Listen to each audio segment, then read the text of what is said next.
Washington's Thunderbird Stadium for the second ever live webcast of a demolition derby by Metal to Metal Productions. I'm Brett Wooler, joined by Patrick, Mr. Mopar Duncan, Mike, Pinky Nordstrom, and Ken, the Cone of Silence Nelson, down on the field.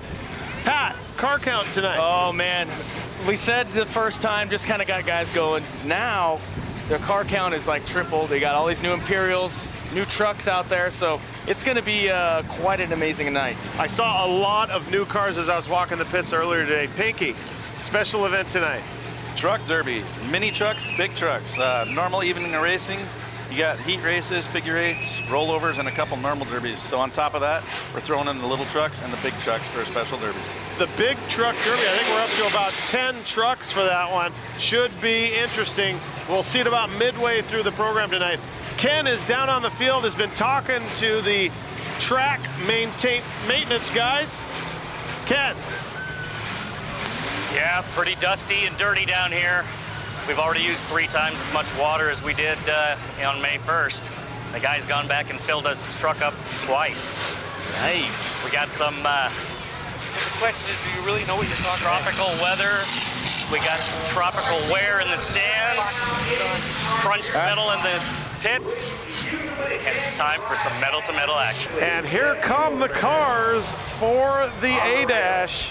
And these cars are welded to the hill. The thoroughbred. Just a little. Yeah. The 07 of Jimmy Harp Jr., who will be in pole position for this race. The rookie who has told you in the interview high expectations by himself and the family. The 3 of Mark Blossom coming out of nowhere a couple years ago to really be a force in this league. The 557 of Toby Long, one of Mike Pinky Nordstrom's buddies. The 4 of Chuck Dano. The 7 of Jim Harp Sr., 27 on his door iron, but he's the 7 up on his signboard. And the 1 in the rear there, Kelly Enzer. Pat, who you going with? Boy, I got to think Blossom here in this one. You talk about you got the 2 rookies, but the other 4 drivers in here all have at least 20 years each, some of them with 30 plus. So there's 100 years of racing in this race right now. I see a lot of violence in this. Who are you guys picking? Racing doesn't get any better than this right now. I'm going to go with Chuck Dano. I'll take Harp in the back in the purple hip. All right, and we are underway. Oh, man. Mark Blossom jumping out to an early commanding lead as Jimmy Harp Jr. clogs the lane. Yeah, but all of a sudden that number 1, Kelly Enzer, is coming on strong. Oh, yeah. Mark Blossom hitting himself out. Jim Harp Sr. take the lead. There's my pick. He's out front. Jimmy Harp. Run and go, Jimmy. Run and go. Toby Long in second place in the 557. Yeah, he brought up some slack. He's hanging in there.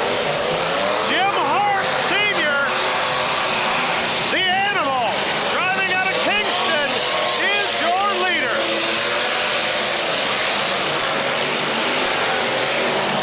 Oh, now he's getting a little bit wide there, but Jimmy, he's probably driving at least 30 or 40 miles around this track. You smell that?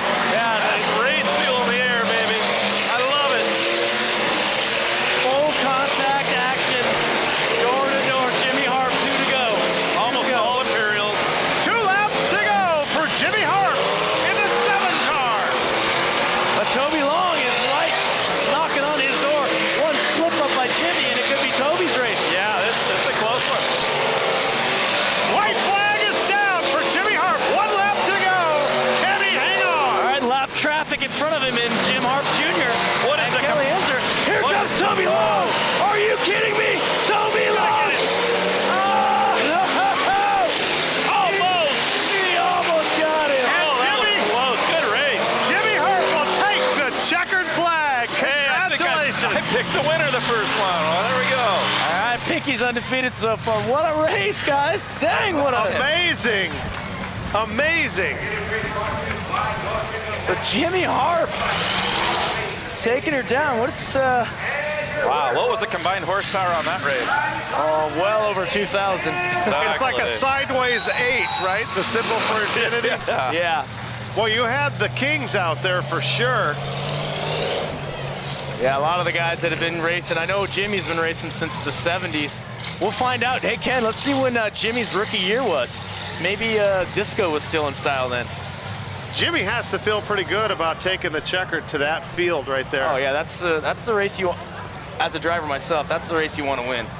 Now, Jim, when you watch this DVD, you remember I picked you and I was pulling for you, buddy. Bonus points. His first time out this season, and his first win. Ken has him queued up down on the track. Ken, take it away.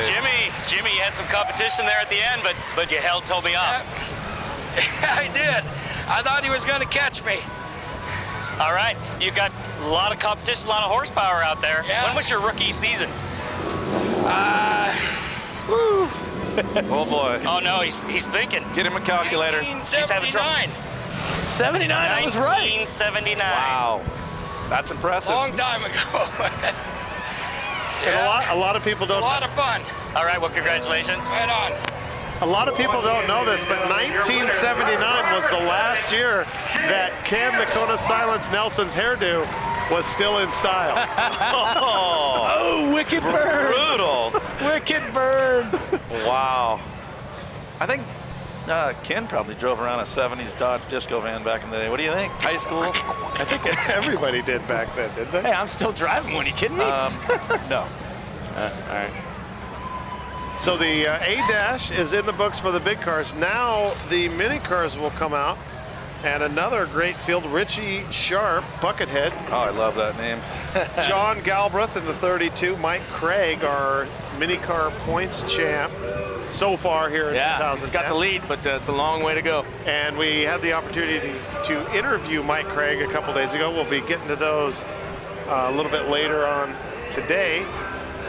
We also have Kurt Bratcher, Darcy Lester, and Mike Lester in this race, so gonna get interesting. The here. husband and wife battle again.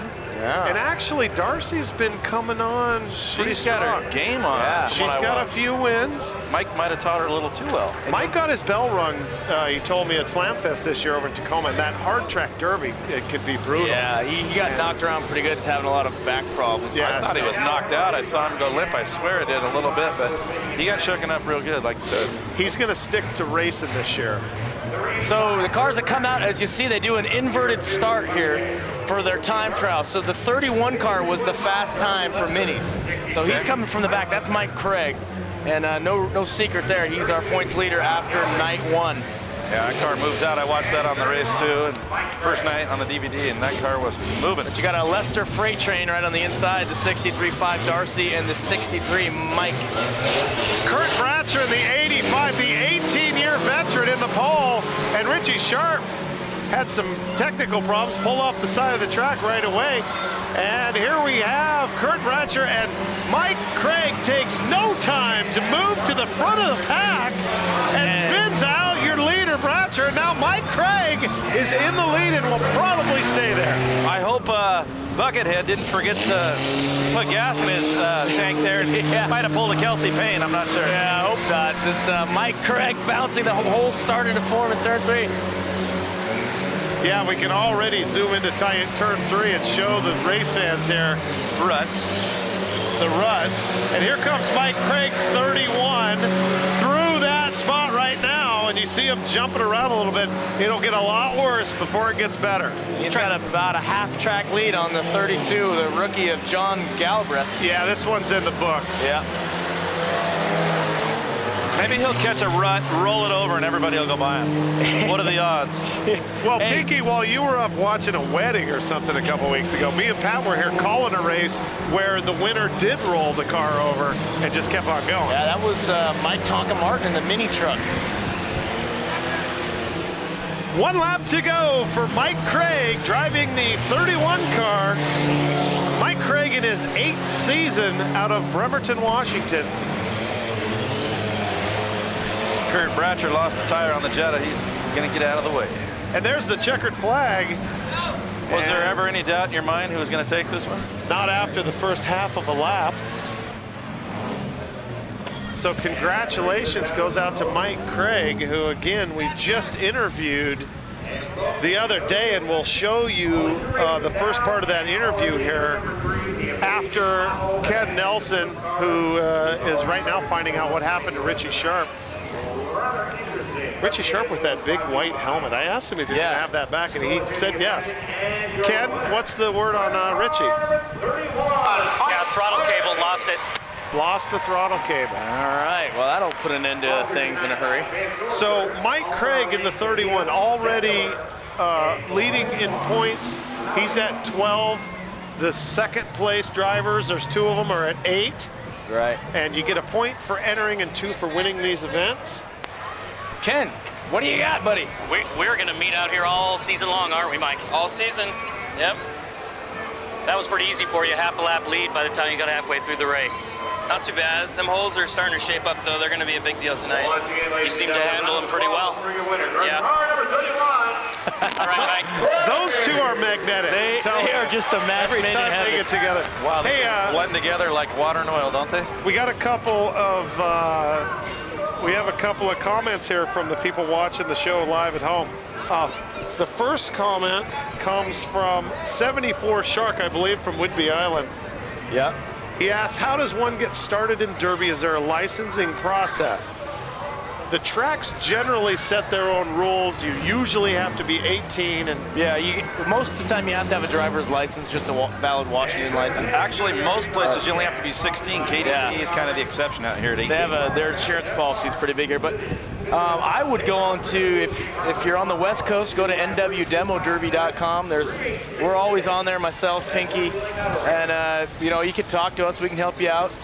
all the tracks. And all the tracks have their own rules, and they generally will have a website where you can bring ddleague.org, We Crash, all those places. And you'll find most of the community, the Demo Derby guys, are more than willing to help. Because they need more drivers. We need more drivers. I mean, they all do. Another one here. Tell Joey he needs a haircut. Lana. Now that's Joey's grandma watching from Arizona, so I'll pass that on to Junior. Let's see, we have another one. They say black clothes are slimming, but it's not working for Pinky. Wow. That's from Mopar Towing. He's a little jealous he couldn't be here tonight, so you gotta throw a few punches below the All right, belt. that's cool. All right, We can dig it. All right, well, thanks for those of you that checked in, and keep those questions coming. We like having fun with them.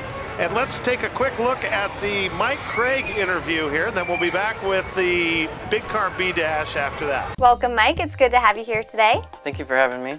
First interview, but not first year in Derby. How long have you been involved? I've been racing for 8 years now with KDDA. 8 years. So what keeps you coming back every year? Family, friends, the sport of smashing cars. Smashing cars. So tell me about the kind of driver you are then when you're out there. A pretty aggressive driver, I think, Okay. Do you have a favorite part of Derby? Something that you look forward to every year when the season comes up? I enjoy building cars with friends and family, and getting out on the track and the competition with other friends who build cars and race.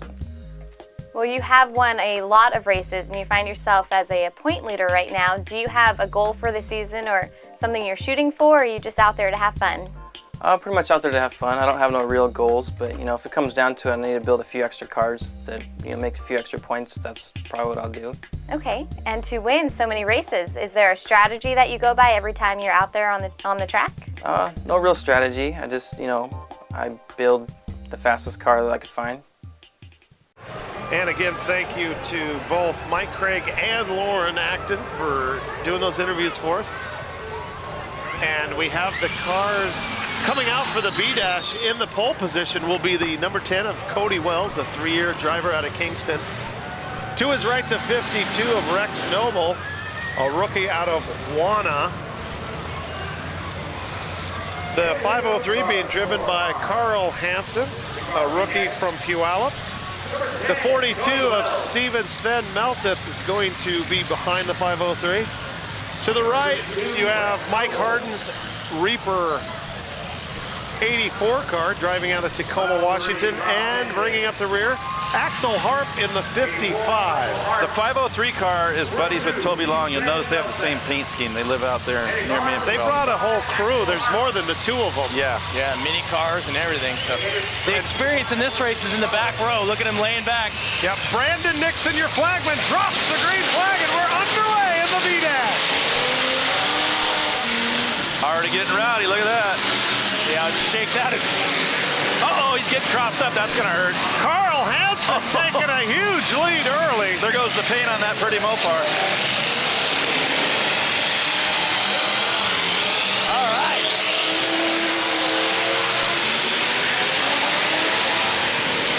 So the Carl Hansen in the 503, cruising. Way out front. It's like a late 60s Cadillac. Yeah, it's a 68 to 70 Cadillac. All right, second place is Axel Hart from the 55, and he is moving up in a hurry, folks. Ben Nelson in the 44 almost rolled the car in turn 3. The rut is really getting deep. All right, now 2 laps to go. The 55 is all over Carl Hansen in the 503, and he's going to get him in the next corner. Axel Hart driving the 55, spinning out Hansen and taking the lead.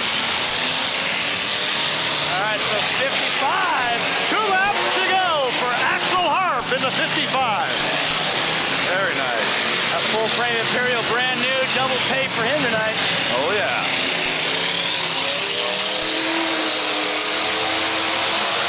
Brandon Nixon will drop the white flag. 1 lap to go for Axel Hart. You notice that Cadillac, too, has a big 3/4 ton truck rear end in it. Oh yeah, full floater action. Brand new rookie. Somebody gave me some good advice. And Axel Hart will take the checkered flag and win tonight's B-Dash. Axel Hart will also get his points, and his prize check will be doubled from $40 to $80 because it's a new car tonight. Very nice. He'll have some more money to come get some cars from me. And another classic floor mat mud flap thing on the Michael Harden wagon, the 84. Yeah, keeps the dust down from going up in the crowd. Those are just terrible looking. I'll take to getting yelled at. Thank you. I'm not putting one of those on any of my derby cars ever. So Axel takes the B-Dash down. Jim Harp takes the A-Dash. So the Harps, It's a Harp kind of thing. Harp McCarroll, the first couple. Axel, good to meet you. You got a win here. Turn 1. You are excellent at taking that turn. What do you think? Thanks. I've just been watching Chuck Dano and my uncle do it for years, so. That's what give you the experience to. Yeah, just watching them over the years. And it's good that a Harp won the A and a Harp won the B, so. Yeah, you had that Cadillac around turn 1. You kept cutting it tight, and you had it good. Thanks. By the way, the trophy girl here, Melissa Russell, 18, graduating on June 10th from Port Orchard. South Kitsap High School. All Very right. nice, Ken. Good job. Way to not scare her off. Yeah, Ken actually completing the mission for once. That was great. Thanks, Ken. Good we job. really appreciate that. And Axel Harp, and you know, Ken said something that maybe went over some of the viewers' heads, is that how Axel approaches turn 1. That's huge. Oh yeah. How you approach turn 1 and 3 in these oval races is huge. And you watch the guys that do good, like you said, you mentioned Chucky and then his Uncle Jim. You take it wide down the backstretch. You suck it as wide as you can to that wall, and then you suck it in tight when you go into turn 1. You know, oversteering, kind of like drifting basically through there. Right, and you'll see the guys who miss it because they'll spin themselves out halfway through the long turns. It's an art, because I tell you what, like he said, he watched, you know, his uncle. I watched my dad for years, and I thought, oh, no problem, I can get out here. It's not as easy My as it first looks. year, man, I was just a punching bag for everybody. But You got to get the hand over hand and the reverse steering down to a science, and you can get it done. Well, those of you that have been lucky enough to see me race out here know exactly what it's like when you do not take those turns correctly. It's like watching a lizard go in circles with one leg. Okay, here come the mini cars for the B-Dash. On that note, Vincent Lee Morris, the M&M guy, will take the pole. To his right will be Mike Tonka Martin. Frank Butler in the 19 truck. They're coming out in a little bit of a weird, there Frank catches back up.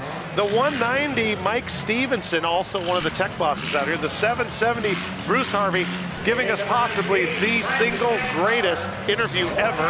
yeah, And following up, Chris the Blur Rowland. the guy who tried to run the mail truck the other last year. And the green flag is down for the B-Dash as Z takes our picture while we're trying to call the race. Speaking of punching bags, Vincent Morris, he's good at taking shots constantly. Wait till you see him in a finale. He's like a magnet for everything. Oh, Tom Martin. Wow. That turn is brutal in turn 3. I'm going to call a rollover right now in this race. That hit I'm going to call it.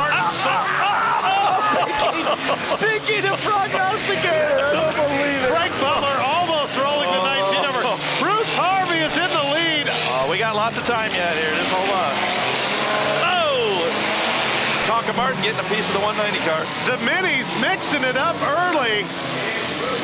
They had last night, the Minis had one of their greatest race nights ever. They were just destroying things. So. 3 laps to go for Bruce Harvey in the 770. Yeah, these guys are getting rowdy. What a good race. Remember 2 years ago, the driver of the 72, Chris Rowland, ran the mail truck. Right. And those things are so top heavy. He would just roll it, doing a lap on his own. Well, yeah, if he leaned the wrong way in that little thing, it was going over. And plus he was on it was a reverse drive, right? So he was right. Where the passenger side would have been. Right. So he went for a heck of a roll. The postman always flips twice. Right, yeah. The white flag is down for Bruce Harvey, driving the 770. Little Honda Accord getting here, pulled a wheelie there in the rut. Looking good. Look at, what did I tell you? Vincent Morris is like a magnet to get beat on. And they're not even in the track and he's getting like track shot. There's the checkered for Bruce Harvey. Congratulations. Tonka Martin's still beating on him and the race is over. Tonka's not happy with the M&M guy. I'm thinking there might be some fisticuffs in the pit area. Or he's annoyed with all the colors on that car. Yeah, I think it's the latter. Could be. You know, some people just find certain colors offensive. I think Tonka Martin found every color offensive on that car. Capacity crowd here at Thunderbird Stadium. Bruce Harvey. Okay, we have a replay of Frank Butler almost rolling over, and we'll get to that after the Ken Nelson interview. This is going to be a good one. Buckle up, folks. Jeez. Buckle up. Here we go. Ken! Bruce, you had some excitement out there. Just a little bit, But you got the win. but I got the win. It felt good. Just got to get out front first and hopefully stay there. You were pretty smooth around this end. This end, well, if you don't get away from, you got to take it tight on the tires or wide. Otherwise, you're in the bumps. So, Hey, kid, And we almost had a rollover. yes. find out how excited he is about winning that race on a scale of 1 to 10. We got to know. On a scale of 1 to 10, how excited are you about winning this race? 10. It's a good rush. It's a 10. It's All right, we'll take that. Speaking of 10. While Bruce gets a hug and a trophy, let's take a look at that replay. All right, so there's that turn 1. This is right after Pinky said there's going to be a rollover. Frank Butler doing his walk of fame, the 2-wheel walker down through the corner. It's going to happen soon. Next race, maybe, Pinky. You might have called it a little early. Time for one of my favorite elements of an average KDDA evening of racing and others, rollover. And again, we're joined by Lauren Acton. Lauren, you've just saw 4 races here. I did just see 4 races, and actually I interviewed Mike as we showed earlier online, and he won. So that's very exciting. I remember asking him about his strategy, and obviously he utilized whatever it was he wanted to do. He said he was aggressive, and he went out there and he took the title. So that was fun to see. Yep, he started in the back. He jumped out in front by being steady through those turns and never looked back. Exactly. So now we get to watch a really cool event, Lauren, the rollover. Oh man, we'll have to see what happens here. To give the home viewers an insight into this, this is a point system. Each car will get 1 point for every quadrant they roll on. Like the driver's door is 1 point. If they go over on the lid, it's 2. Around to the other door is 3, and then over on the wheels is 4. They get a bonus for every 360. So if you make it to the wheels, that's 5. If you do it twice, that's 10. Everybody got the math? Yeah, sounds good. All right, cool. That's what we call the old wheel-to-wheel action. Mantagna is coming out to roll. He's a guy that's been rolling up at Evergreen Speedway for a long time and once did a 7 3/4. Yeah, no thanks, my friend. We've seen him do triples like they're nothing. So, but those were on pavement, a little bit trickier here on the dirt track. And we saw 2 weeks ago, Mantegna lost to Timlick. Timlick beat him. So if you're keeping track, Timlick is your man right now. Even though Mantegna is the venerable favorite, favorite, spit it out here. Timlick is the leader. So. Right, and there are two main points races, which is your big and little cars. Then the third, kind of a smaller points race, is the rollover season points race. And they get a pretty decent trophy and a little bit of cash too. And I see Brandon Nixon has the green flag in his hand, and there it is. It's go time. We'll let you know who's coming here when we see the car. It looks like Mantegna. Looks like he got a new door. It's fun when you watch rollover and they're shedding car parts as they roll. I can only imagine what parts are flying. I tell you what, it's a scary thing sitting in that driver's seat right now. Looking down that ramp, you go, man, I don't want to look like an idiot in front of all these people. I got to go out here and purposely flip yourself over. I think Pat rolled a couple years ago, Lauren, and we had him mic'd up in the car. We had the audio coming in. And here comes, no, that is Tony Timlick in the Suzuki. Nice roll, and he's gonna get, that's a triple right there. A triple for Tony Timlick, and he puts his arms up in the air. I have to say that is a good way to set the bar for this race, that's for sure, for this event. Absolutely, the little pirouette there on the hood.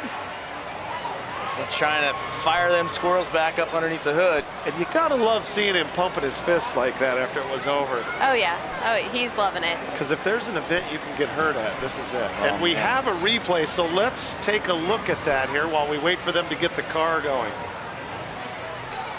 Look at the speed he has coming to this ramp here. Now watch him inside make that turn. See that? He didn't whip it hard enough till right about there. He'd have had a quintuple if he'd have hit it a little harder, I think, but he did a great job. That thing just kept bouncing, and he's got it going again, so. And the crowd appreciating that, and Tony will try to add to his 15 points here. And I know he doesn't want to park it there. Hey, that's a bad spot. That's too much towards the angle of the ramp. That's like the splash zone at SeaWorld. You know, the first 3 rows, you don't want to sit there. Right. Or at a... These people down here, every time a car makes a turn, they get the dirt and the rocks all over them. Right, the people down below us, and even over on the uncovered stadium side, there's only, what, about a 3-foot berm. Green flag is out now. Here comes the master, Kurt Mantegna. And he'll probably get 2 runs at this. So he's just having a problem with getting some speed up. Oh, that had to hurt. And that's going to be a 1. Maybe they'll give him 2 because he kind of slid on the roof a little. But he's not turning, and that's going to hurt him. He has to figure that out. Yeah, this is dirt. Like you said, this is a totally different thing than asphalt. And my old favorite was to go from the end down where that backhoe is at and get that real good angle off the ramp and actually shoot down instead of the way they're doing that kind of a jump. Right. And if we can get the camera to look inside of the 444, you will see that he has moved the steering column and all the controls to the center of the car. Now he's going to go down where I'm thinking from. Try to get a good angle. Yeah, these guys standing down here might want to get out of the way.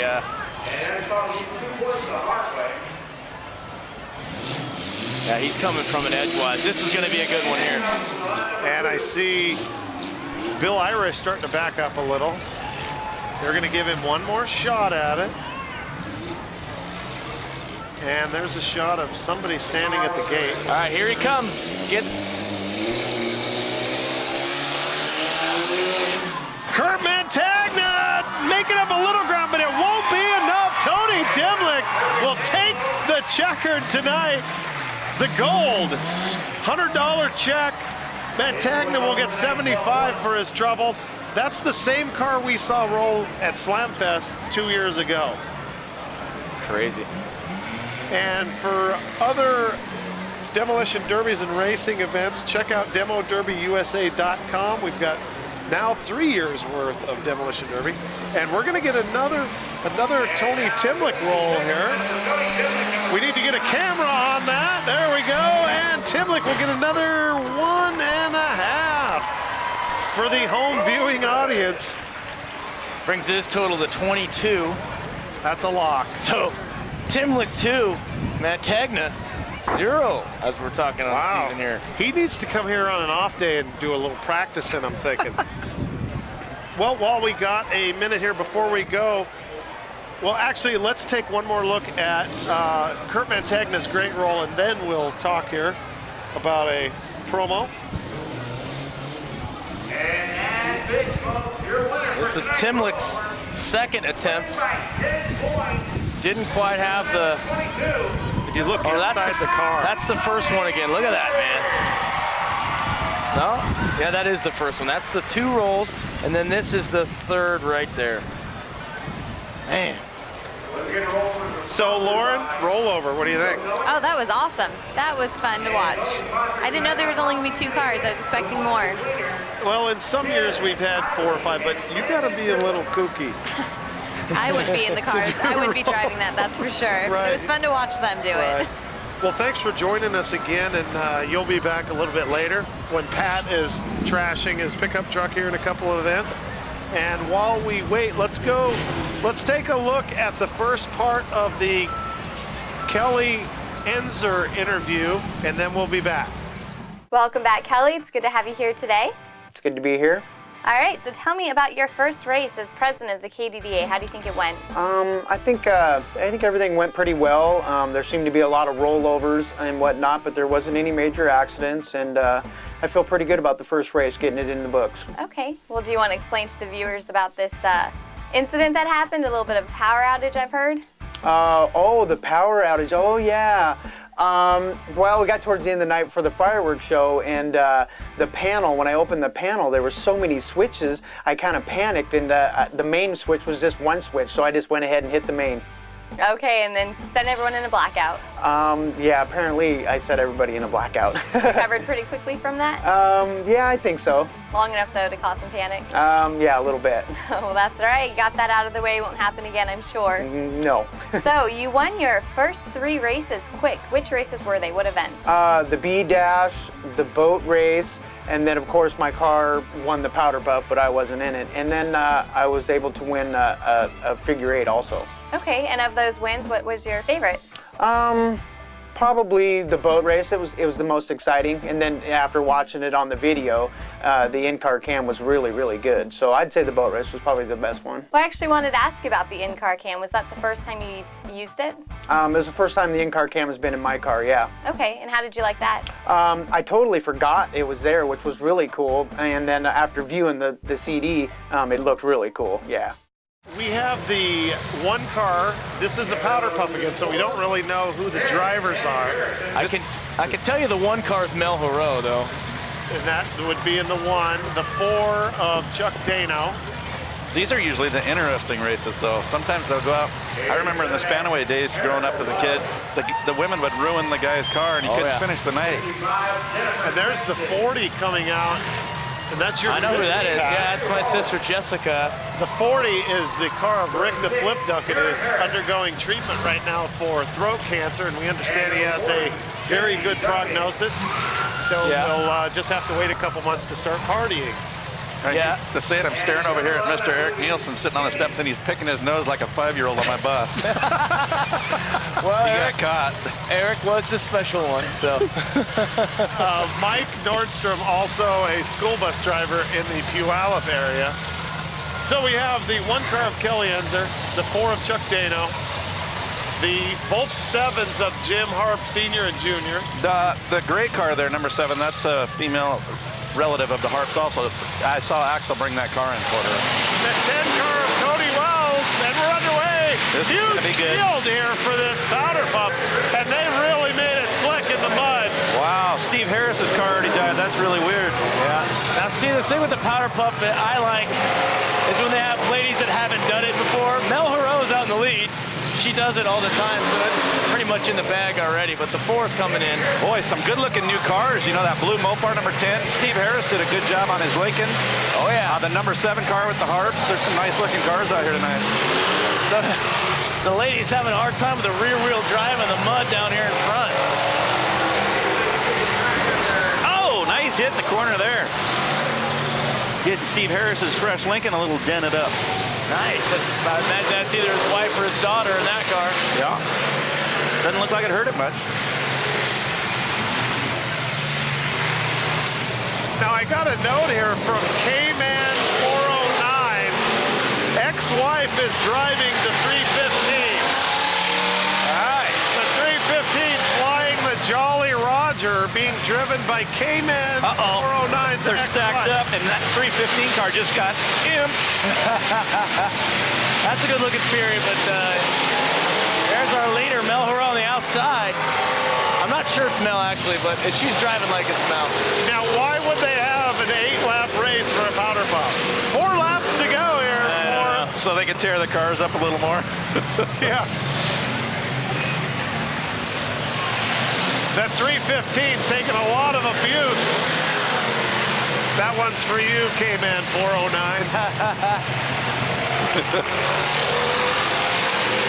All right, so there's a plethora of laps left.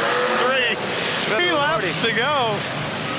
I believe 3 constitutes a plethora in a powder puff. A veritable plethora of pontification. Very nicely put. She sells. You sell. All right, now. Oh man. Well, there's a one-day sale at Macy's. I think everybody's driving there. Nice. Some of them driving backwards, as you see the 7 right there. You got to watch out for women on sale day. I know, they want that prime spot right up front. They will beat each other literally to get in first. The white flag is out. Somebody's waving. They're giving up. Throw in the towel. We need a pretzel time pretzel here. Oh, Steve Harris's car just got spun out by the Harp car. And here comes the checkered flag for what should be Mel Hurrell, but Ken Nelson will find out for us. Oh, is there some hitting? Wow. The 315 into the wall. K-Man 409, the 315 just went into the wall. What do you think about that? Oh my God. Radioed down to my sister in the car, told her after the flag to hit it into the wall. And Pretty sure the wall won. Crowd bulging here at Thunderbird Stadium today. You know, it's nice to see the bright colors on the cars. You know, a lot of people don't want to paint their cars or spend the time, but the kids especially and the fans love to see cars painted up nicely. she's got to go, Ken. She's got to get in the next car. Mel Hurrell winning the race. Yeah, she's driving again. Getting into the little car. Well, I'll tell you what, Ken, you can do the double interview because she'll probably win the Mini as She's well. running because Ken's chasing her. No, Ken, no! Ken, did you get a chance to talk to Kurt Mantagna? Yes, and he has 2 things.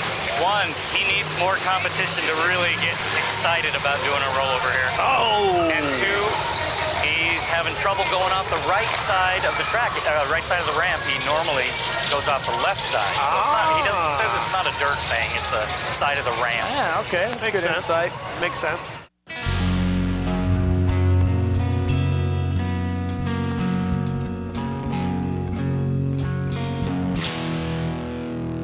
Will be taken over! Roll over! All the way over! Keeping the... Oh, what a shot by Travis Kowalski! all over the track. Boy, that motor's sounding good. Boom! Oh, what the second time! Timlick's gonna try to get him back, and right here he will! Oh, Craig! Mikey Craig! a sitting duck! Here he comes! What a shot!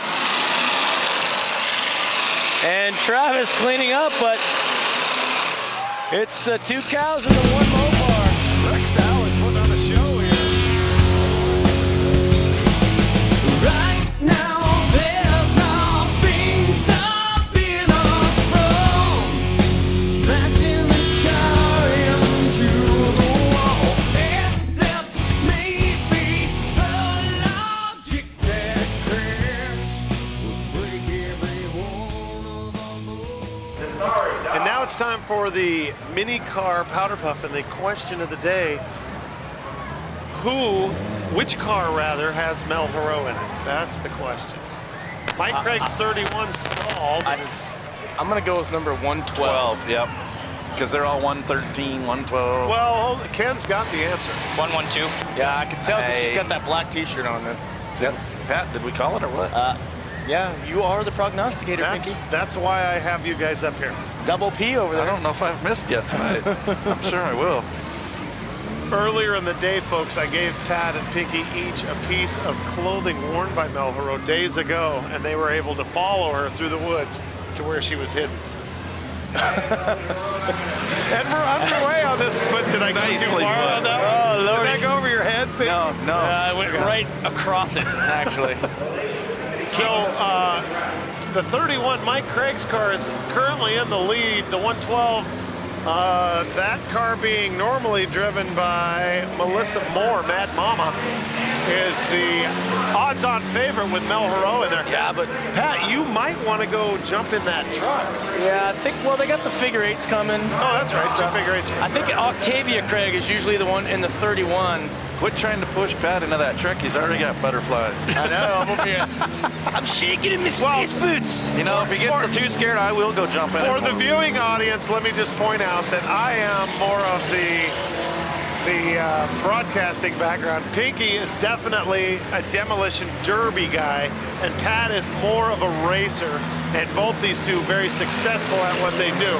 So that's why Pinky picks on Pat a little bit, but I'll tell you what, if these two ever raced, I don't think there would be much competition. I actually have a new motor that can keep up with most of you guys done. It's not the motor, it's the turning part. Well, I got that down. It's the motor that's always been a little lacking. And plus, Pinky has a lot less friends than I do. Everybody likes to hit him, so That's true. I just stay away from him because they're going to hit him. Pinky sometimes suffers from diarrhea of the mouth. That's it. I'm going to paint the car black and green and put a 141 on the. There you Maybe go. they'll get me confused with Patrick. Hey, I ran that number down at Chehalis a few years ago. I remember the Clean green house wagon down that there, yeah. came from certain derby drivers back there. Pinky. It has really nice cars. So Octavia Craig, I'm pretty sure in the 31 is got 2 laps to go.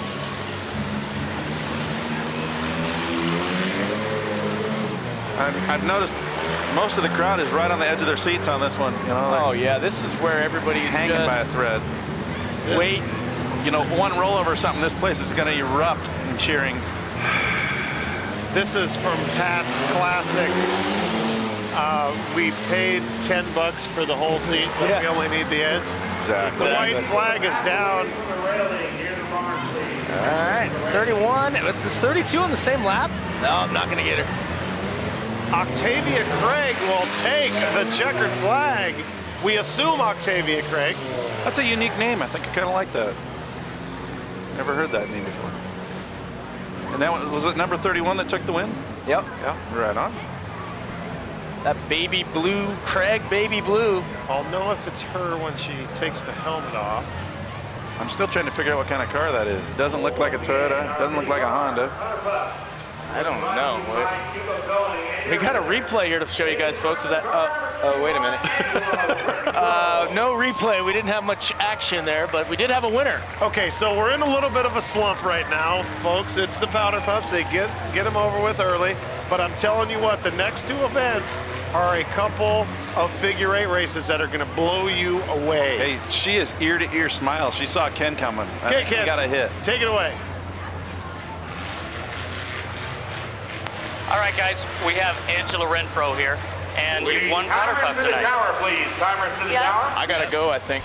I just learned how to drive a stick 2 days ago. Good luck, Pat. How did you manage to stay ahead of the great Mel? I just gunned it. Thank you. That's the way we do it. And you got your trophy guy there giving you your trophy. Yep. Thank you. All right, congratulations. All right, thanks, Ken.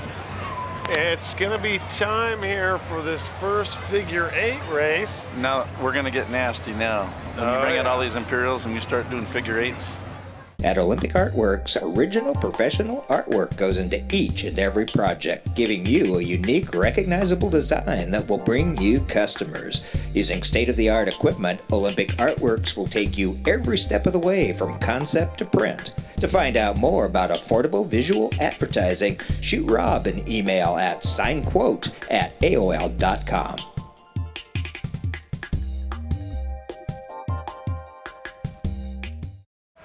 And now it's time for the first of 6 figure 8 races tonight.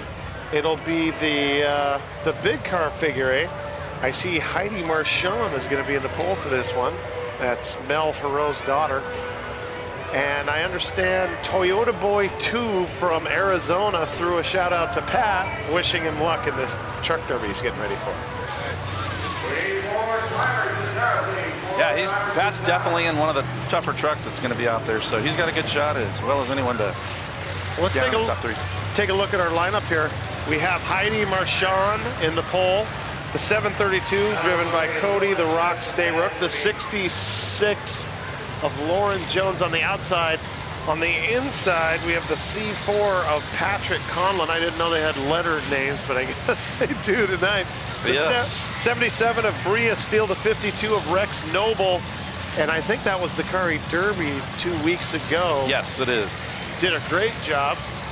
The 7 of Jim Harp Jr., or Senior rather, and the 42 of Steven Sven Melsa. So we have an 8-car figure 8 race. Yeah, this should be a good one. I see Brandon Nixon is talking with KDDA President Kelly Enzer at the judges booth there. Don't know what the delay is. Now the C4 car, Patrick Conlon, he lives over by me, and he's with a couple of veteran drivers that helped him build his first car. That's a late 70s Cadillac, so he's a little nervous. Got the butterflies out here tonight. I don't think Rex raced 2 weeks ago. I think he just derbied. And here come the cars around on the pace lap. And it's going to be a figure 8 race, folks. This will be a good one. And the green flag drops. We are underway. And Cody Stayrook spins himself out coming around the first turn as Heidi Marchand jumps out to a commanding lead. Rex Noble in second place. I believe Rex used his brake. Yeah, I think so. It's the first time for everything. Oh, he almost had a door shot here. Heidi spinning herself out, coming across the middle, and Rex Noble is your new leader. Oh, we got action in the middle already. Look at that. The press Cadillac just got introduced to the KDDA. Oh, Steven Sven Melsa spins out the 66 and Lauren Jones. Rex Noble in the 52, still in the lead. Heidi Marchand on his tail.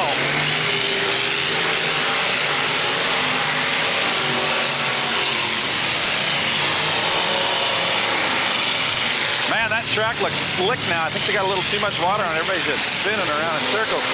Oh, here we go. Sven's going through the middle hard. Rex Noble tangling with the C4 of Patrick Collins, but Rex still in the lead. Oh, just missing Jim Harp in the middle. And holding nothing back. No, these guys are going for it. Rex Noble has 4 laps to go. Even Sven's spinning out, you know, all the power. A lot of these cars are just spinning. Rex Noble barely navigating that middle. Almost a driver's door shot. Close call. Oh, Sven spinning out Stayrook right in the middle. Rex Noble with a huge lead. The only way he doesn't win this race. Heidi's doing a pretty good job keeping that Chevy in check. Oh, just a tip.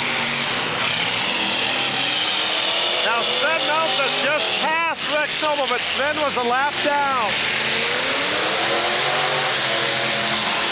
Oh, door shot. Door shot Right, on Sven. dead in the middle. That was not good.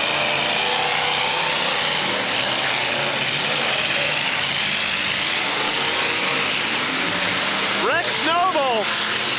Yeah, they're split up pretty good. You know, there's a lot of them meeting in the middle. Rex Noble in the 52.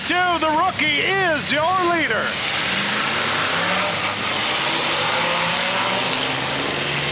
Bria Steele ruptured the radiator. Feeling Whoa! Oh, yeah, got a good piece of Stayrook right in the middle. Nice shot by Bria. Tire is wobbling.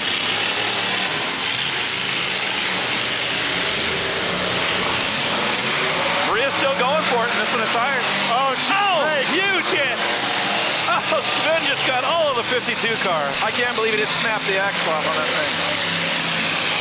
Rex Noble with 1 lap to go. Rex Noble tangling with Bria Steele, and the 7 of Jim Harp shot through. Actually, I think the 143 might be your leader. No, they're going to give it to Jim Harp Sr. Yes, he got another race in his belt tonight. Wow. Number 2 for Harp. Team Harp's having a good night so far.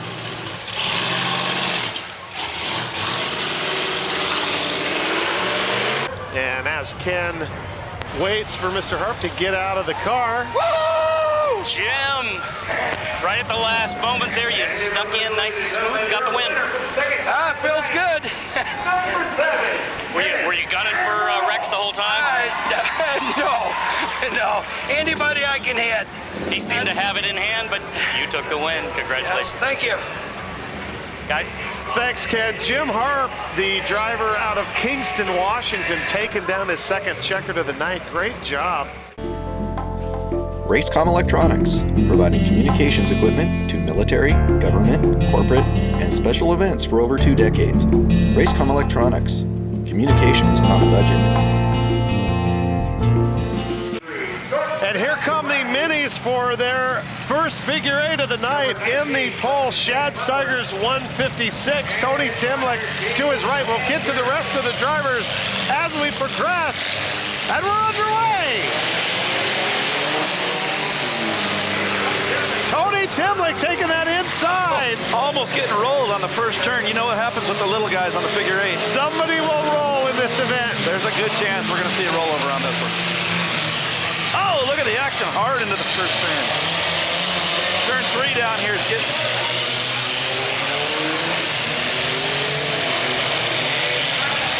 Timlick being spun out, and Shad Steiger holding on to the lead, being chased by the 63.5 of Darcy Lester, who now takes the lead. Woman driver's in the lead, Lauren. Very good. Look at her go.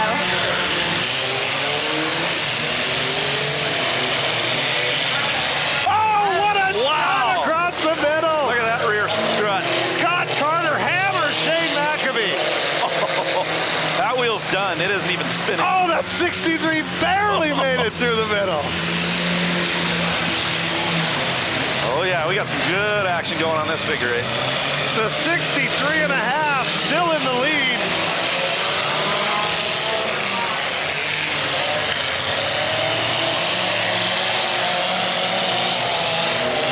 They're starting to get spread out a little bit here, Brent. We're going to see some more action in the middle. 5 laps to go. Now 4 for the driver of the 63.5. Oh, avoided the middle. We could have had some action.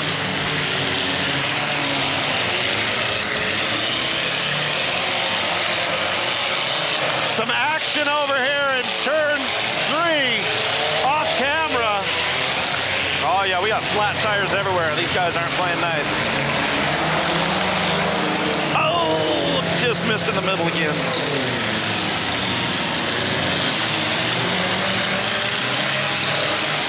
Three laps to go for That the Steiger is going nuts. Look at that. Driver's door hit. Just caved it in. I'm wondering if there's going to be some fines on some of the replays, but I don't know. As they're on their brakes, it's a little tougher in the figure 8 races. We've seen some good door hits already, though, but they're getting a little crazy. Watch this one. Timlick in the middle. Oh, he just got spun out. Wow, they are bringing it to him. Tony Timlick opting for reverse as we have the white flag now. 1 lap. Oh, the Steiger's Mustang. Wow, this one's living it up. Oh, another driver's door. That was hardcore driver's door right for that one. There was no brakes there. And that's Timlick just got rocked by the 268 car. Turn 3 down here seems to be the place to get hit. Somebody needs to tell these drivers the race is over. Wow, I can't believe the flagman hasn't pointed the black flag at anybody yet. I really can't. That's 3 driver door hits in one race. That last one was one of them by your winner. Wow, that last one was real bad. Ken, we have Darcy Lester on our board for the 63.5, which we know that is incorrect. So if you could clear that up for us, that'd be fantastic. And while we're waiting, we have a message here from one of our... Darcy Lester. Oh, it is Darcy Lester. So congratulations to Darcy Lester. Man, like I said earlier, Mike has taught her a little too well, I think. She's taking it to him. Darcy has learned from one of the best. Go ahead. You are still Darcy Lester, correct? I still am Darcy Lester. All right, there's a little confusion. Oh. Maybe you weren't driving like they thought you normally drive. Tell her Mike, her husband taught her a little too well. Like going slower? Your husband taught you so well that you've improved to the point where they don't recognize you. Oh. Well, I wouldn't say that. Oh, yeah, she's looking really good down there. So there was lots of carnage out there. Probably some fines are going to happen. Did you see any of that? No, not me. I didn't do nothing. I think we saw some driver's door hits out there. Uh-oh. Well, I guess if I did it, I'm going to pay the fine. I'm sorry about bouncing my mic off. Easy, kid. Congratulations. Easy. Now that's Ken Nelson right there. Oh, my. Hey, we have a shout out here to Perkins Restaurant in Moundsville, West Virginia, for letting the K-Man use their Wi-Fi for the whole show. That's awesome. I'm assuming that there's a little party going on there. We hope so. So everybody tip your drink back to us. I wish we could be joining you right now. Crazy Eric's, drive-through style dining for the whole family, located at the Fairgrounds, Belfair, and Navy Yard City. Nostalgic food, family fun, Crazy Eric's. There's our cameraman, Jack Bailey, doing some great work for us tonight. Thanks, Jack. Looking good, Jack. And that's me right there. There's Eric Reichel up in the man lift, or the non-specific lift, as Pinky like to say. Unilift. And over to Michael Mathis, over in the center of the covered bleachers. Oh, this is going to be good. Trucks hit so hard, loud. And we'd like to thank the rest of the crew. Gordy and my son Joey spotting for us. Garrett, Doc, Todd, and Chris in the control room. Z running around taking some pictures of my wife Danette. Selling DVDs, which you can also find on www.demoderbyusa.com. So let's talk about some of these drivers out here. I see 7-Eleven, Rick Hicks, Ricky Bobby. 28-9 are the Rodriguez brothers, Rodney and now, Rick Hicks' nickname is Ricky Bobby, but his actual name is Richard Robert Hicks. So it's just coinky dinky. The 330 being driven by Travis Kowalski. I'm sure him and the driver of the 41 will have lots to say to each other. Now the 78 here, the black truck with the Roadrunner, that's Jeremy Randall. The other 78 that's going to be, I believe, brown and white or pink and white is going to be Jeremy Steele. It's a Ford truck. Here comes Travis Kowalski in the 330 truck. The Racer X Suburban should be Mike Robinson or one of his drivers taking care of business in a Suburban out of Spanaway, Washington. Those are the 7 that we have on our board, so I believe we have all of our drivers. Pat Duncan in the 41, the red, white, and blue. They're the Rodney Rodriguez in the 29 Suburban. We're missing Jeremy Steele. I don't see him out there yet. It's a Ford truck, brand new one. 3/4 ton Ford. It looked good. They brought it in and loaded it. It was running, I believe, so I don't know where he's at. Oh, you know what? I did not have Racer X on my board. Right, now Mike Robinson. Yeah, I don't think that's him in the rig. That's my old Suburban that was Rodney and Royce's Suburban. But they're out of Spanaway, Washington. And it looks like Jeremy Steele unable to make it. Yeah, something broke. And here we go. All the work they put into these trucks. Here we go. For not officially right now. And here comes Pat trying to tag Travis Kowalski. Someone's gonna pay. No hits yet, just a lot of dancing. There's a little tap. A little tail slap. There we go. Randall's thinking ahead. He's gonna use the back of that big Dodge. Oh, driver's door. Yeah, but he couldn't help that. No, that's not what I meant. No, fine. Pat's truck is bent in half already. Look at it from it's just buckling. He took a shot. Red flag. Oh,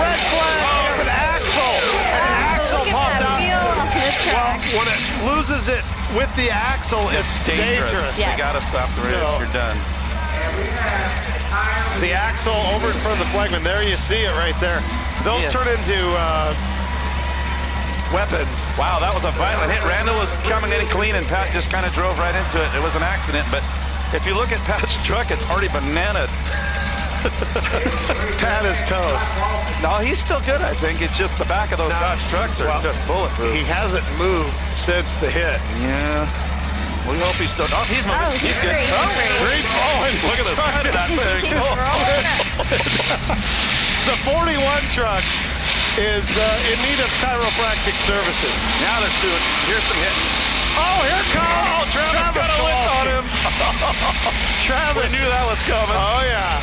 Boy. Oh, Randall almost rolls one of the Rodriguez brothers. We have 5 trucks rather, still running. The 28 and 29 of the Rodriguez twins, Patrick Duncan in the 41, Jeremy Randall's Roadrunner 78, and Travis Kowalski's. Oh man, these trucks will go forever. A lot of them will run forever because they're so tough. Pat is setting up for a track shot going to the far end of the stadium. Look for the 41. He is going to get some speed on somebody. Oh! Randall just got one of the Rodriguez brothers. Now is that Rodney The or Royce? 29 is Rodney Rodriguez. No, Royce is still alive then in the 28. Both Rodriguez brothers. Look at Pat's door bar on the passenger side. It's out there looking for a ride. Trying to hit the ride. Still a lot of cars in good shape. Pat he lost that front right. tire. That's not good. And there's his tire rolling. It's looking for a new owner. Oh, Travis is getting the best of him so far. Oh, nice shot. Good head-to-head. Kowalski and Jeremy Pat just lost the rear tire. He's going to be hurting for certain now. Yeah, that rear tire's not going to stay on much longer. Oh, my God. That hit on Jeremy Randall's truck. Look at the front wheel. It shoved it clear back into the firewall there. Hey, the only 2 still running right now are Pat Duncan and Travis Kowalski. Could we have what we've been looking for? No. There, Rodney. No, red flag. Somebody's hurt. Maybe on fire. Nobody's bringing out an extinguisher. Pat's still in good shape, believe it or not. Minus a tire and a flat one. And look, if you zoom in above the right rear, and they move, but Pat's car has metal to metal written on the side of it. Travis might have had a fire. He was pointing at something down in it near his lap, actually. So if we get a shot of the passenger side of the 41 truck, and zoom in, we'll have a shameless plug for metal to metal. My. We're going to get rolling here again. Look at the front wheels of the Rodriguez. You got to really kind of push in to get the right color on the wording. Now, did you say that is Rodney in the 29? Rodney Rodriguez in the 29. Check out the front wheels on his Suburban. It's doing the disco. Pigeon toes. It's going to have a hard time walking straight. Pat Duncan still running pretty good considering. And Jeremy Randall coming in. Oh! Duncan! Pat is getting sandwiched by 2 black trucks.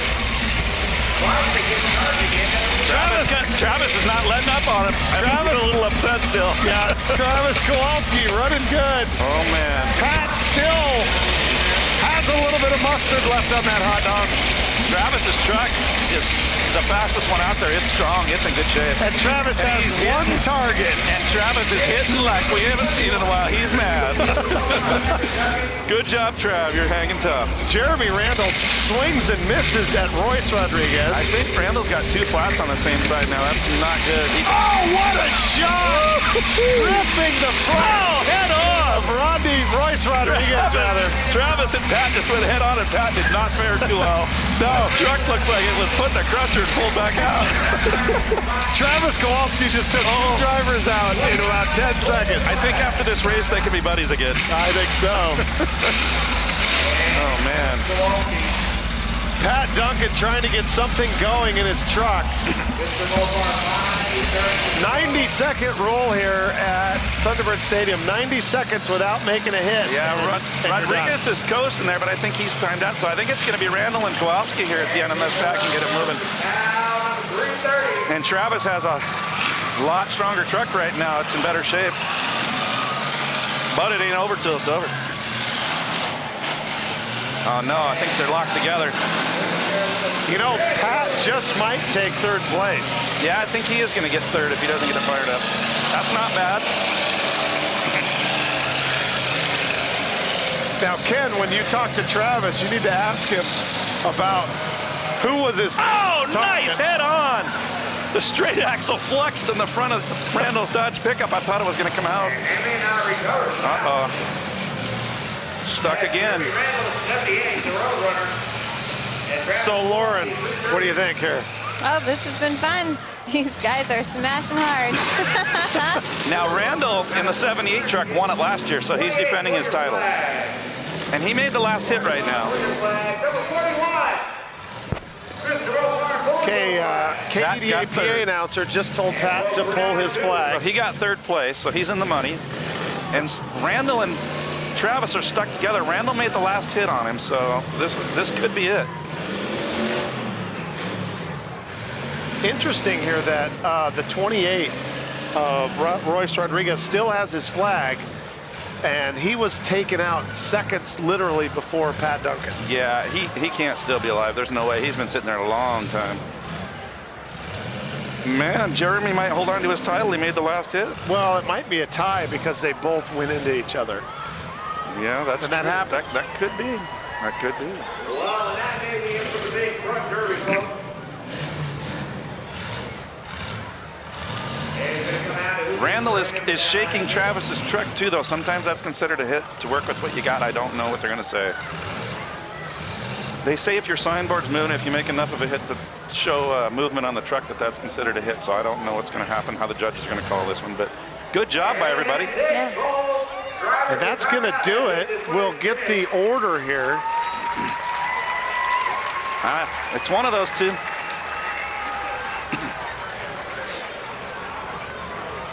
Well, that one was fun to watch.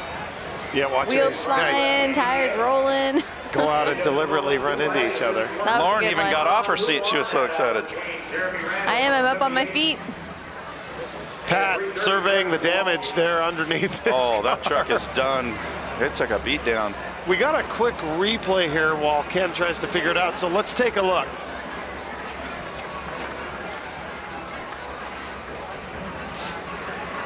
And this is the double shot right there. Royce Rodriguez, that ends his night right there. Perfect. Right, he's done. Perfect shot by Kowalski because he took the corner of his tailgate and put it in the angled in the wheel. Yep. And then he stops Mopar in his tracks right there. Okay, they're going to announce it, I think. Number 41, Mr. Mopar. Pat Duncan will be up here shortly with a trophy in hand. Listen. And there is no second place because we have a tie. Yep, a tie. Yep, First you were places. right. Good call. Whenever the last two drivers hit each other head to head and they both can't get going, it's a tie for first So place. they both tied. That's good, though. Well, Ken's got them both, so Ken, take it away. All right, we've got Travis Calrific Kowalski. Nice. And feels good to tie. Good derby. A lot of good trucks, a lot of wasted trucks. You were moving. Let's try it. Let's try it. Ask him who his favorite target was. Who was your favorite target out there?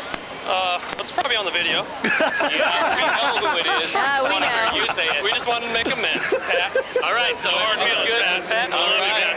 Great. Love you, Pat. He loves him now. And Jeremy, what was your strategy during this race?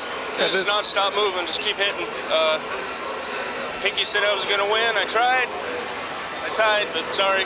Hey, don't be sorry. Hey, a tie for first place is still first place. That is never Yes, bad. it is. I won first place with that truck last year here. Ken, make sure you grab Pat for an interview. All right, thanks. Thank you. You need more tires to south, please. More tires to south. Good hit in truck derby. Pat is trying to walk off the track, but he doesn't know that we need to get him his interview with Ken. There, Ken. There we go. Now We finally got it. We know all he three of us ain't waving shy. our Look hands at like that. crazy. They're hugging each other. Oh, good video right there. I don't know if I wanted to see that. Yeah.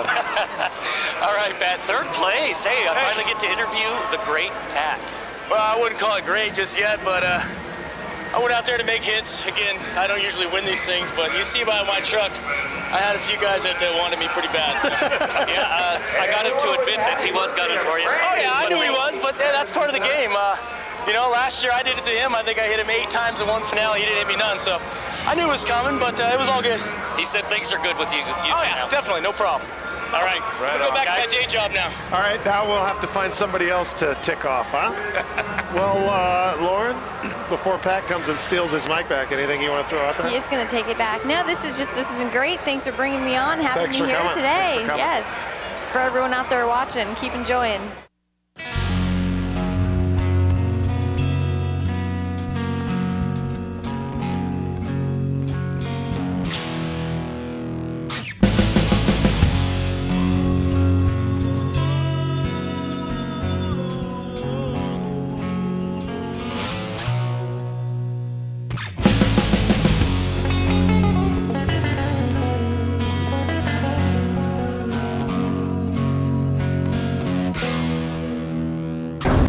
And that's why we love Jack Edsel right there! Here comes Silkins!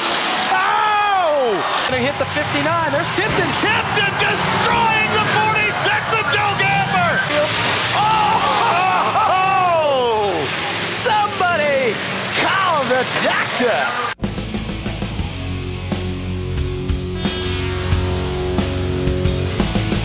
Right now, there's nothing stopping us from smashing this car into the wall, except maybe What a job by the truck drivers in that derby. And check it out here.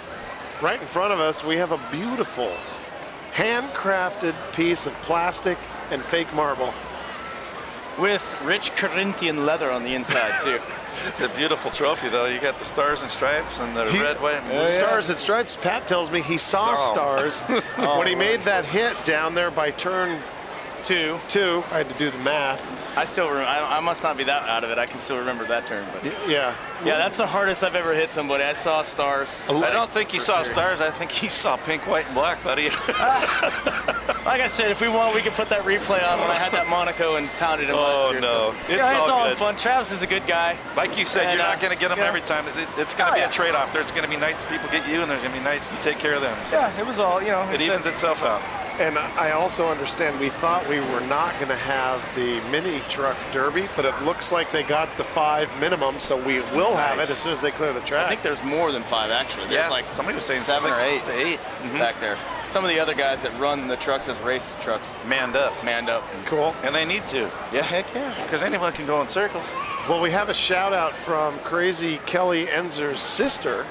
She'd like to thank the folks at Metal to Metal and thank us for letting her see the show and family in the audience as if the show was in Houston. Hey. That's what this is all about, bringing it to the peeps. And we thank you for watching because without you, there would be no Metal to Metal. Right. So This thing's yeah. still getting off the ground, us and DD League. So tell your friends, bring some popcorn. Yeah, and we'd also like to say that tonight is the last night that people can sign up for the season for $2. Yeah, so you get the whole season, all the live shows, streamed live. $2, cozy up to your computer, like you said, with some popcorn and a pop, and have fun. Popcorn and a pop. Yeah, that's what Pinky pop. would say. Okay, we also have another message from Toyota Boy, and he says, 3rd place. That's a giveaway trophy to make a kid happy. All I can say to that is that there's a reason why there's no Toyotas in the big trucks. Yeah. Because they don't have the cojones. Yeah, if you got a name like Toyota Boy, you better step up and jump in one of the big trucks before you speak up. Now, you got to let me know, who's Toyota Boy? I don't know who would name their kid that. That's what I'm trying to figure out. Probably Richie Sharp's kid. It's Buckethead's kid, probably, right? Boy. This ought to be good here, too. All right, let's see. We got the 80 of Jason Lillibridge, the 25 of Craig Owning, the 70 of Mike Tonka Martin, the 8 of Corey Tucker and the 17 of the flagman here for a long time until this year. Kelsey Payne. Brandon Nixon doing the flagging duties and doing a fantastic job. Looks like 3 Toyotas. Kelsey's in a Dodge E50, I think, and Corey Tucker's in an F10 Chevy. Yeah. All right, guys, pick a winner. Come on. I gotta take Crazy Craig Owning. I'm taking Corey Tucker in the number 8 Chevy. I will go with Piddles. I will take Lillibridge in the 80 car. They're counting it down. They're off. Tucker's gonna draw first blood. Oh! Owning almost gets flipped over. Oh, this is gonna get ugly. It's Tonka Martin. Oh, he's gonna miss him. Oh, man, he just about got him. Look at Piddles going for it. Uh-oh. Oh. Piddles just ended the Outlaws' night. I think Kelsey he's made moving. his He's got it going. He put gas in her. What's going on? They're all hitting Kelsey only. Am I the only one noticing that? Or? Yeah. They're just making sure he's got gas in there. They're just I guess that's what happens when you're the flagman and you don't give them the checker. Yeah. Times, right? He's going to come back. Oh, he just got whacked good on the driver. Sandwich. Corey Tucker tags. Look at Piddles out driving around looking at nothing. Is he trying to wave to the crowd here or what? Let's go. Doodle along in his Chevrolet. He's going to pick on Kelsey too. Look at that. Oh, Kelsey's just getting tossed around like you know who. All right, now that Kelsey's going to pull his flag, something's got to give. Yeah, he's had enough. I don't blame him. These guys are going to have to hit each other. I think Piddles' timer may run out. He doesn't hit anybody about an hour. He got Kelsey real good, but he definitely is not hitting a lot. Somebody lost a tire. Piddles needs to get with it. He's going in circles. See, Travis, we do pick up. Oh, he's going to get his buddy. Oh! The tail whip. The patented He tail reset whip. his counter. He's going to get a good shot of him. Owning, tagging Piddles. Yes. Piddles does seem a little bit gun-shy today. He does. Not to be mean, but he's a little gun-shy today. We got to see if he steps it up. He can make it up here. Yeah. Yeah. I think it's all the Mr. T fake gold he's got on his truck. I pity the fool that don't come out here for a truck derby. Just a thought. Yeah, pity the fool. Piddles trying to get the track shot set up. Tailgate's Here comes Owning. Oh, nice. Back to back. Mike Martin in the 70 tagging Piddles. Interesting story about that 70 car. It was actually built about 10 years ago by a KDDA driver that passed away, Tom Taylor. Wow. And I was sitting in his parents' garage for the last 10 years, and finally they said, hey, use it. You want to take it out there? And Tonka has done it proud, so. Right on. He'll let it. He's going to make Piddles pay if he doesn't start hitting. They're both going after Piddles. Look at that. They're trying to shove this rookie up. Yeah. Yeah, sooner or later here, Mr. Lillibridge is going to have to do battle. Here we go. Come on now, engage him. Engage him. Oh, boy. Swing and a miss. Oh, he just got hit head on by Tonka Martin. Oh, here we go. So my man's still going. Corey Tucker trying to get it fired up. The front of that other left hand bellying. Yeah, we've got a big pile of something underneath. I hope that's not gas in the back. There it is. Owning coming in. Oh, just clipped him. He finds him. As a look at the tailgate on Piddles' truck. Oh, what nice a shot! There you go. Atta kid. Jacked up. Only you don't want to use the front of the truck on the back of another one. But that was a nice hit. Yeah, and here he comes. Here he goes again. Payback. Oh, yeah. Here comes Martin in on both of them. Oh. And he does a nice job to avoid the driver's door there. Axle shot. Those three are still running strong, aren't they, Pat? We could be here a while. It's good to see Piddles getting in on it. There we go. The back of that Toyota's starting to fold up nicely.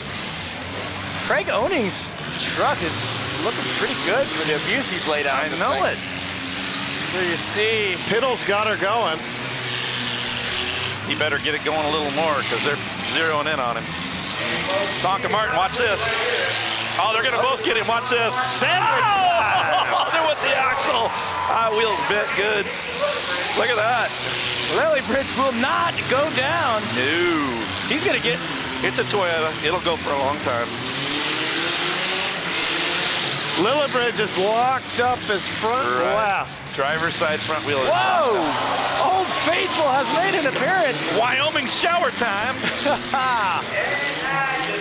Owning tagging the 80 of Lillibridge. I was waiting for the hose to come out the window with him holding it. Yeah, Brent? like in Wyoming, yeah. Wow. Boy, Lillibridge is going to have problems with that wheel locked up. Oh, it's freed up a little bit. He's a sitting duck if they decide they want to go in hard.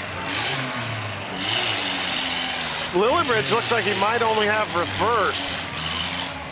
They're actually being nice to him right now. We'll get Oh, no, they aren't. Oh, hammer time. Take that. Greg Oning. Oh, another back-to-back. He's a machine in that little truck tonight. The machine. He has become one with the truck. So now it's the two trucks, the two Toyotas, the 70 and the 25. Lillibridge is out. They just told him to pull his flag. So we got a battle of two trucks still running strong. And my pick is still alive, folks. I picked Crazy Craig Oning. Oh. Hey, my guy got a trophy. Oh yeah, there's only 5 trucks, so my guy got a bent front end. Somebody needs to do a track shot. Yeah, they need to separate and just shove that back off around with Tonka Martin's really good. Oh, I think this is what we've been looking for. He's getting ready to pull his flag. Craig Oning. Oh, or maybe he's trying to start it. His hands up top. He's got a starter up top. Here comes the shot. Craig Oning. Craig Oning going for the arena shot for the home viewing audience. Oh, he's going to lay into him good. He saw us. And the crowd starting to cheer. Here it comes. Oh, you see the guy's head? Swimming! Wow! I think his head hit the passenger door. Oning gonna come do one more. His name says Mike Martin gets it going. Oh no, this is gonna be good. Oh, have some of that, baby. Right down here below us. They are not disappointing. Oning is not able to get it fired up now. He's trying. Mike Tonka Martin coming back from the brink of extinction. Locked up front wheel and all. Oh, he's only going to 3-wheel it anyways. Look at that, it's off the ground. Now it's time, the roles are reversed. Yes, it's payback time, baby. Here we go. Oh, got a good kiss right in that smacker. That's one where you put the mouthpiece in and grab the steering wheel, huh? No, you don't want to grab the steering wheel. That'll bust fingers. Here it comes. Mike Martin finished this thing. Oh, yeah, they went the front wheel. Tonka Martin doing Tom Taylor proud in the Toyota machine. That thing came back from the grave. That orange truck was looking real solid. Craig Oning volunteering for one more for the home audience. He can't wait. Here it comes. Hold on, buddy. Hold on. Snap. And that should just about do it, or his timer's real close now. Oning's letting him do another one if he chooses. There you get a roar out of that crowd here at Bremerton, Washington's Thunderbird Stadium. 2 good truck derbies in a row. Neither one disappointed. Good job, guys. A lot of bent up iron out there, I tell you what, and there's a whole bunch in the pits for these mains. Pinky, it's going to be your turn here to deliver. Can Pinky take some plastic? I don't know if I can get in the top 3. If there's 14 or 15 cars, that's going to be rough. Yeah. You never know how it's going to go down. You could be out first, you could be out last. And that was crazy, too, because Oning, it appeared that Oning had the arena shot to end it. We thought he was owning it. Yeah. And then Tonka. He gave it his all. Man, nice job. You know what? For a 5-car demolition derby, that was a good one. They put on one heck of a show. And even we gave Piddles a bad time at the beginning, but he got going. Yeah. He used up all that Toyota too, so he'll take 3rd.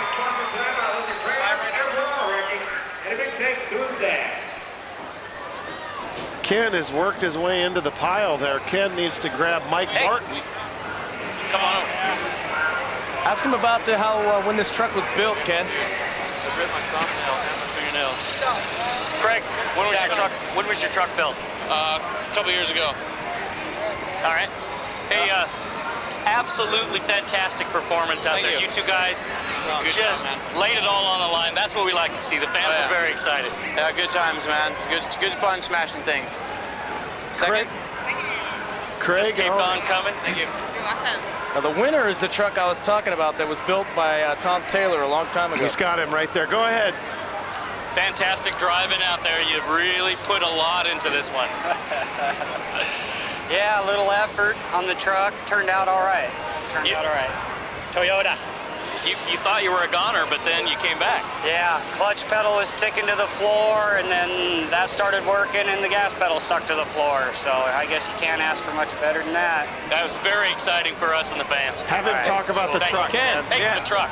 Hey, tell us about the truck. Tell us about your truck. More.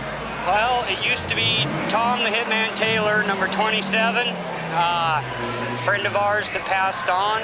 His parents gave me his truck, and it's pretty much a tribute to them. Did right by him. Good job. Fantastic. All right. Thank you, guys. Thanks, Ken. Well, that's really cool that he won with it. You can tell his parents, that's gonna be neat. Crazy Eric's there, filling up the bellies of the Derby fans here. Crazy Eric's, drive-through style dining for the whole family, located at the fairgrounds, Belfair, and Navy Yard City. Nostalgic food, family fun, Crazy Eric's. Time for the first of maybe 3 big car heat races, time permitting, of course. They got a deal out here in Kitsap County where they can keep running the Derby, but for noise purposes, they have to be done by 10 o'clock, so they kind of try to time it out. So the heat races are always kind of on the bubble. And while we got a moment here, while the cars come out, Toyota Boy says, that's Buckethead Jr. to you. So the guy that's been blogging Toyota Boy is actually Richie Sharp Jr., son of Richie Sharp, one of the longtime drivers here at Kitsap. And we also have a shout out from Inkadink saying, thanks for bringing the Derby online via the net. Live Derby, heck yeah. We're trying, and tonight, I'll tell you, the action is just going to keep continuing to come as the drivers really did their homework, put together a bunch of good cars. As you see the 4 Chuck Dano slowly creeping out onto the field. Chuck Dano next to rookie Jeremy Pratt in the 152. In the second row, you have the 711 of Rick Hicks and Kelly Enzer in the 1. The 503, the second time we've seen Carl Hansen tonight. The 88 of Ken Richardson, the 557 of Toby Long, and James Harp Jr., Jimmy Jr., bringing up the rear in that 07 car. A lot of horsepower again. The family battle here between Chuck the 4 and Kelly the 1. Look for those two guys to get up to the front in a hurry. You have Chuck Dano, Kelly Enzer, and Jimmy Harp Jr. We'll see if some more blocking happens. It'll be comical if it does, for sure. Chuck Dano starting in the pole could be a force to be reckoned with here. Yeah, it's never a good thing when you're back in the pack and you see that 4 car on the pole, because you got a lot of racing to do to pass Chucky. And we are underway. First big car heat race.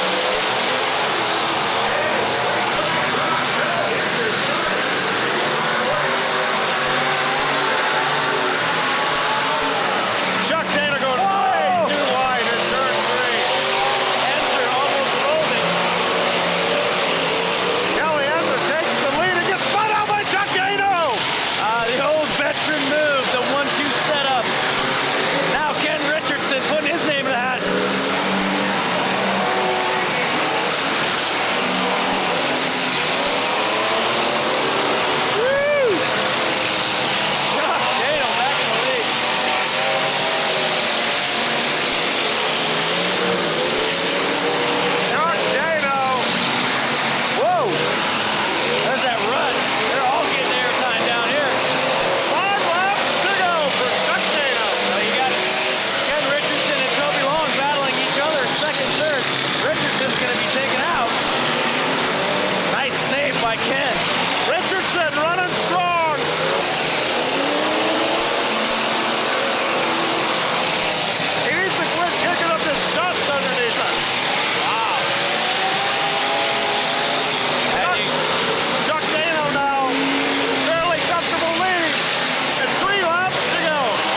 take over second at the end, but it won't be enough.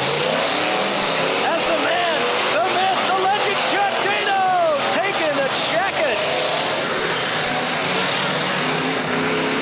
Chuck Dano taking his first checker to the night, winning 3 times in the season opener. Look for Chuck to do the victory lap. Yeah, he's got Brandon Nixon programmed. Here you go, sir. There, look at Ken Richardson and Kelly Emser. 2 more big Imperials that are a little bit hot right now. Chuck has got an amazing record against Kelly this year. I know.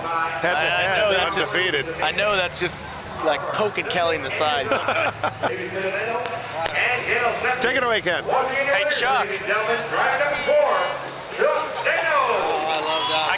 I guess you own Kelly, huh? You own Crazy. Oh, yeah. I let Kelly. I baited him on that one. I let him go by. Did you see that? I let him go by. Great driving. Yeah, he won't do that too many more times. Figure it out pretty fast. I think he gave you a little "you got me" tap at the end there when you're doing your victory lap. Yeah, he always does that. I had to build his carburetor for him yesterday just so he could run with me. All right, thanks a lot, Chuck. Awesome.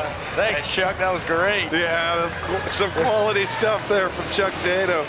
Time for the first of our mini car heat races tonight. Huge field, 10 cars. In the 34 in the pole, we have Skip Johnson.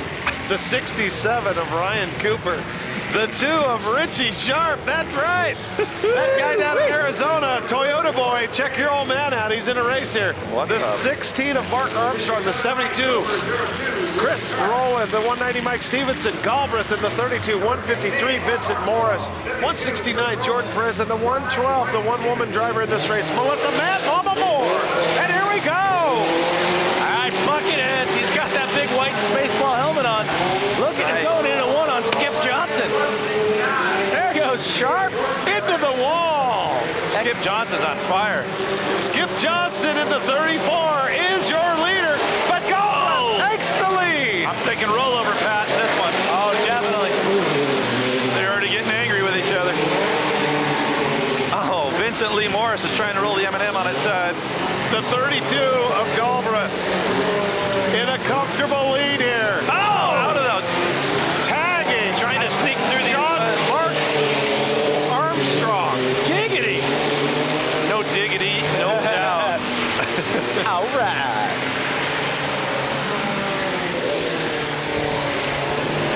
Oh, I think the 16 gave him a little bit of a wave on the way by that time and said, "Don't hit me, I'm dead, brother." Well, Skip Johnson and Mark Armstrong are in a pretty bad place. Oh, yeah.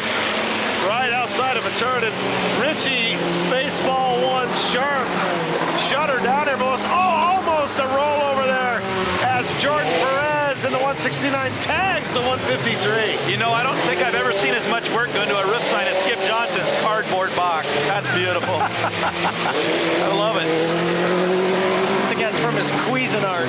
Wow. 3 laps to go here in this first mini car heat race.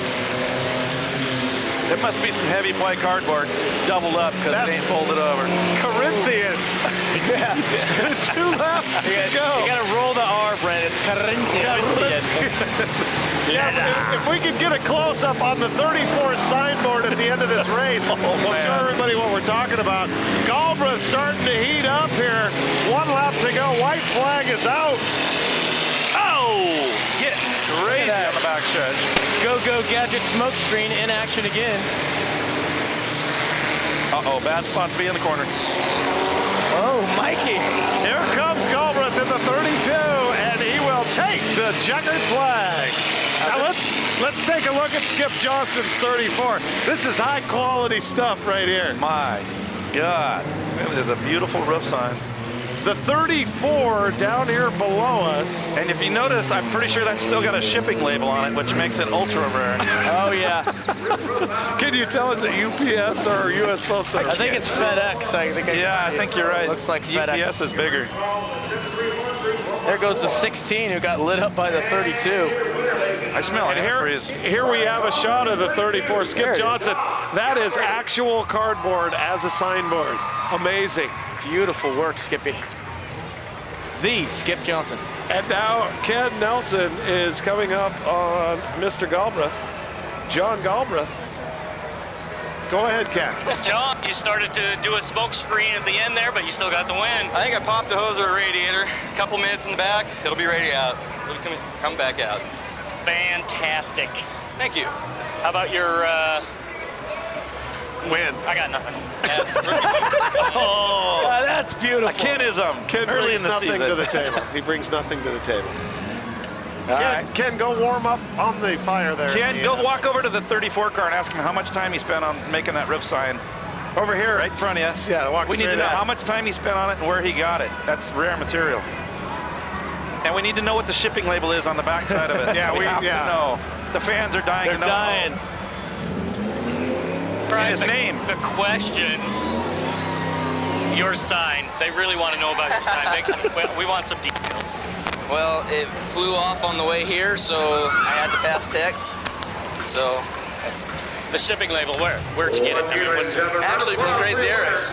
Oh, okay, so we got beautiful. We got a burger box. We got a burger box. Ken, we need his name. What your name is? Shane Hamry. Shane Henry.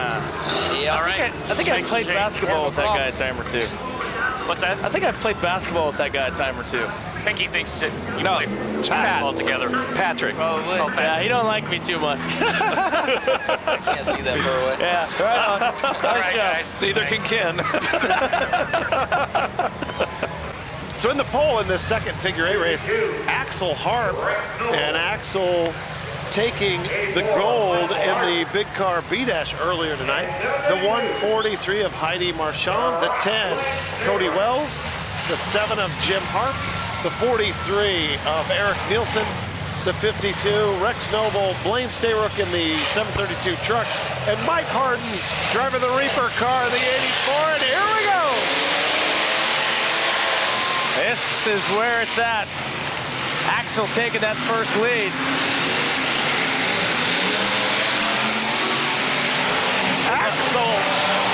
Axel is one of the really good drivers out here. Really knows what he's doing.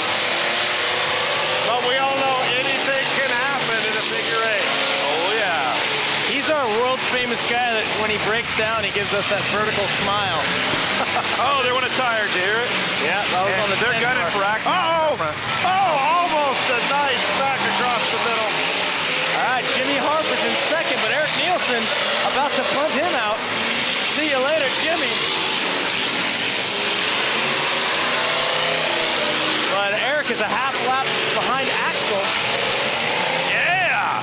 Jimmy going old school backwards across the middle.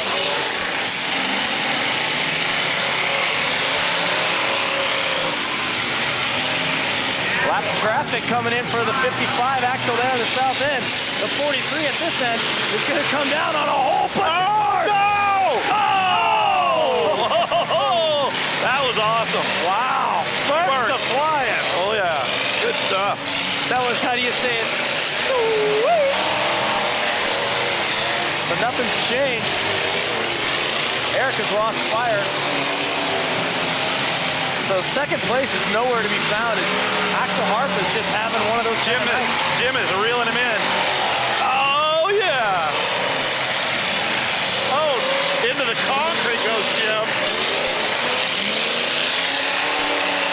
He's trying to reel in his nephew. He's a lap down, though, too. Yeah. Could make it tough for him, though, if he spins him out. Oh, yeah. Oh, and Axel, nice corner there. Axel's driving good tonight. Wow. He did a little studying of the tapes this winter. Yeah.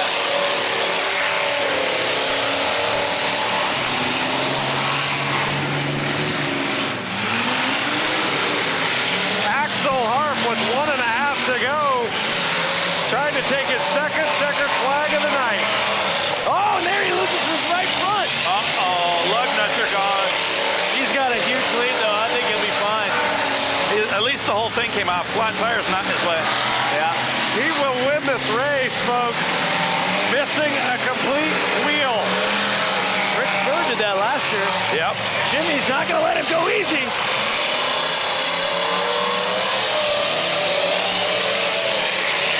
No way, they're going to give it to him. Who did they just give that to? It looked like Jim Harp. I'm sure he was a lap down, though, but I have been wrong. It looks Axel like I am. is leaving. Jimmy snuck one out at the end.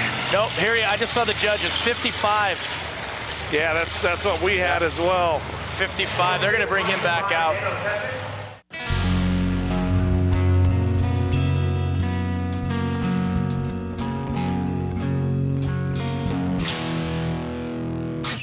Let's get to the first DVD of the 2009 season, and that would have been the Slamfest DVD done at the Puyallup Fairgrounds. And here comes the 47 into Robot! Oh, what a shot! Shot of the year right there! And now right in there as well! The 12! So let's go ahead and take a look. And here comes our first rollover, and that's Grandma Hook, and once again she misses it into the wall hard! Ouch! So when is she gonna come back and roll again? Since I'm not building her another one, I think she's retired. Okay, so you're not building her another one out of protest. We were right. Yes. Let the cement fly. All right, thank you, Ken, and we will be checking in with Ken throughout the evening.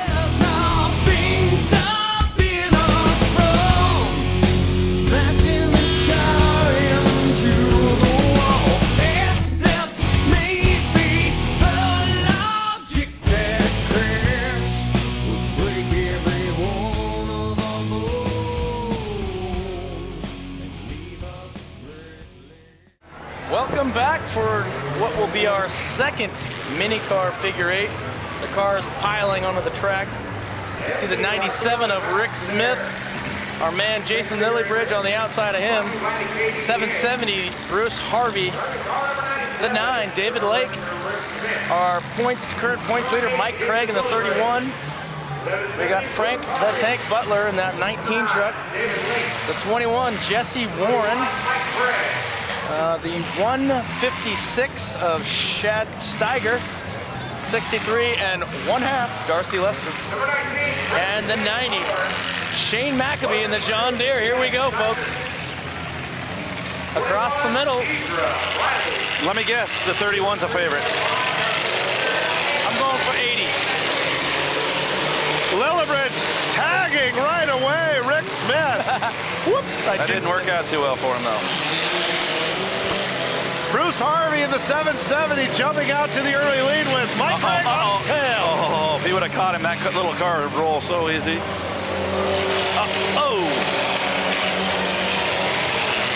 And Craig assuming his normal spot in the lead. Mike Craig, the 8-year driver, having a heck of a 2010. He's going to catch traffic sooner or later in the middle, though. It's coming right now. With Frank the Tank Butler coming across too. Oh no! Lordy, that was close. You're not supposed to say no, you're supposed to say yes! Yeah.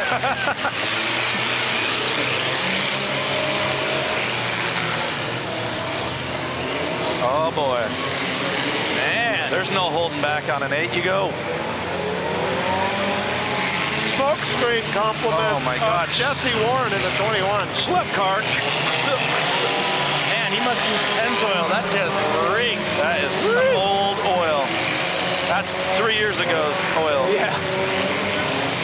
Remember, fans, every 5,000 miles, you have your...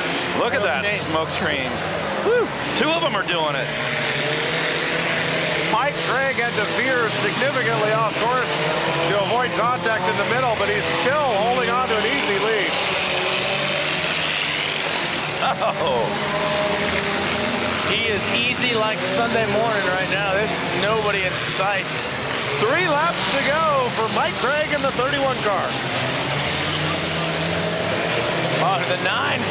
Oh, Chad Steiger thought better of that one. Hit him! Oh my God. Rollover! Finally, I knew we were going to have one.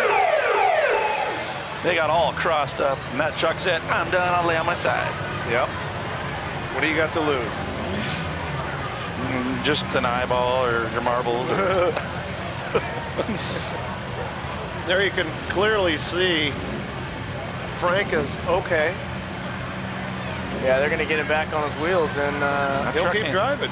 Why not? Yeah. Oh, looking good. Signboard took a hit. He's pumping the crowd up. Look at him. It's like, I just got a trophy or 20 bucks. Take your pick. Yeah. Let's do it again. Maybe he can get 2 in one race. If you get rolled over out here, other than doing rollover, you do get a trophy, and the guy who rolls you gets 20 bucks. If you roll yourself over, you get to pick. How cool is that? Awesome. I might try to roll somebody over tonight. All right, back underway. The Mike Craig show continues. Shucking and jiving his way. Now, Steiger gets You got to be kidding me. That truck doesn't have the rear end welded up in it? How is that, Pat? I don't know. I guess the welder broke. Yeah, the side he needs power on is not moving. Oh! White flag out for Craig this time by. He hits that 3-wheel motion down through the corner. Kick switches on the block in the 95. Yeah! Here comes Mike Craig. He's going to take that checkered flag. Second one of the night for Mike. We are kind of gangster here at Demo Derby USA. Oh, yeah. All black. I got wires on my car, courtesy of Pinky, huh? Yeah. I haven't even seen it yet. I know. I gotta bring it out. Yeah. Well, while we wait on Ken, we have a couple of plugs here. A guy I call some football games with, Dan Gilmore, says, "Hey, I'm glad to have you as a football partner every now and then," and he's having a lot of fun, so that's great. Good. And, he's the guy that does, we do the radio shows, right? Yes. Right. Pat, you've actually Yeah, I've been there, heck yeah. Yeah, a lot of Good times. He's a long-time Puget Sound announcer. Yep, great job. Ken has Mike Craig queued up. Ken. Hey, Mike. What's up? You're warming up out there, number 2. Nice. I can see you're really competitive. What are you thinking out there while you're easily taking the win? You know, I'm just trying to win the race, and if I ain't gonna run a race, I want to hit somebody. So you're thinking, I want to hit somebody. I just want to hit somebody fast. All right, well then, let's do it. Ken, we're dying to know what kind of car that is. We need the year, make, and model. Year, make, and model, please. 87 Toyota Camry. 87 Camry. 87 91. Anything in there. Something like that. Yeah. All right. Thanks, Mike. Thank you very much. Guys.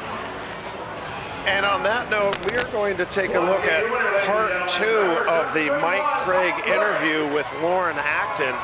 And when we come back, we got a round of heat races, big and minis for you.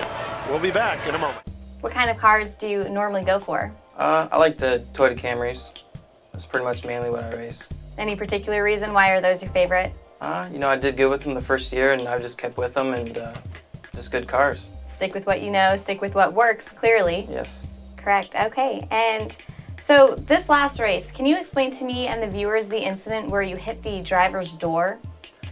Yeah, you know, it's all a big blur when you're out there and adrenaline's pumping, but I was coming at him for a rear quarter pounder shot, and to me it appeared that he put on his brakes and I put on my brakes, and I ended up on his door. You know, it was a complete accident, and you know. Okay, but everything worked out in the end, no fines, everything was good? Yeah, I was cleared of it, and we'll be out there this weekend. All right, and so you said you like to build cars and you're involved with Derby because of family and friends. What family is involved with Derby? My dad and my brother-in-law, we all started the 8 years ago racing, and so that was my family, and now they help me build cars, and I've gained friends on the track, and so. Very good. And anything that you are most particularly looking forward to this season? It looks like we got a lot of new rookies, and hopefully a lot of new cars out there, and you know, a lot more competition out there. And you do have viewers watching. Was there one in particular that you wanted to do a shout out for? Shout out to my father-in-law in Ohio. Very good. Well, thank you for being here, Mike, and good luck this season. Thank you. Welcome back, folks. We have a couple of notes to put out here. Pinky apparently Somebody named Mopar Towing is a fan of yours.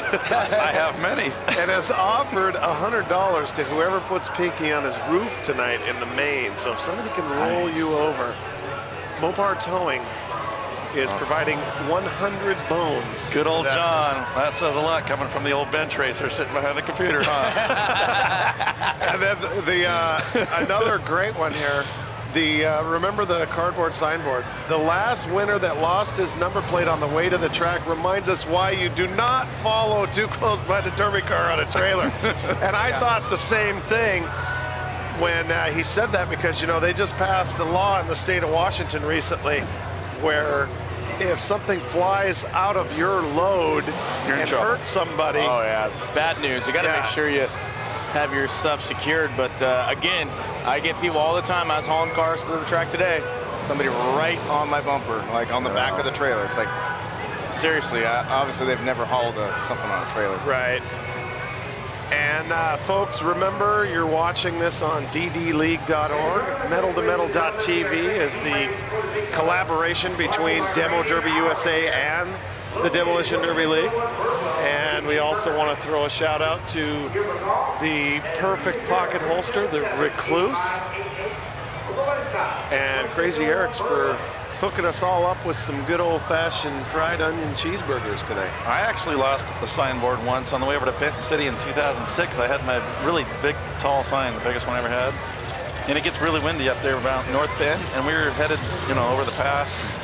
That thing just blew right off, broke. I had to pick it up and repair it when we got to the track. It wasn't pretty. So here are the cars for the second heat race. Bria Steele in the pole in the 77. Richard Kimball in the 66.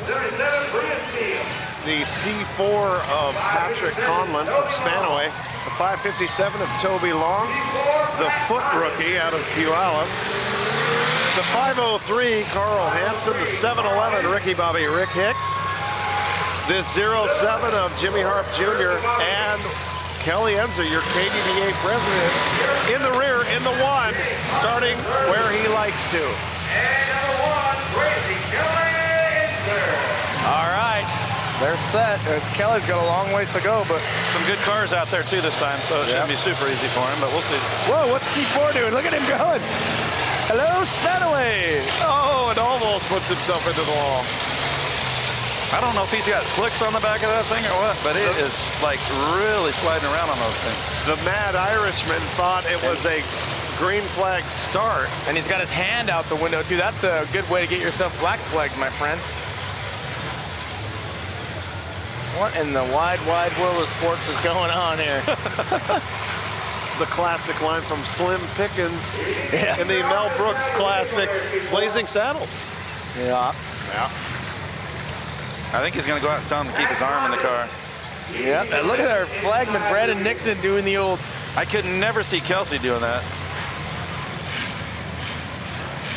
Now that C4 is driving away like he doesn't want to hear it. C4 has not raced here before, so yeah, we'll cut him some slack. Got to cut him some slack. He's new. We've all been there. They just put him in the back, I believe. Yeah, but he's way, way behind. You got to do a slow lineup, people. They're going to let him go. He's about to get woke up here in a minute. Yeah, it's going to come at him in a hurry. Bria Steele's in the lead, but Toby Long takes it on the outside. Oh, Bria spins 180 through the rut. Toby Long way out front. Yeah, but his nemesis the one. And then the 07, Jim Harp Jr. bouncing through the corner.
to be able to catch him. 2 laps to go for Toby Long. Oh, that was nice of him. Long loses. Oh, no, he lost the front wheel. Laying over there. Kelly just ran it over. Toby Long in the 557 lost a wheel. 66 lost the wheel, and 07's about to lose a passenger front wheel. I don't know what's going on in this race.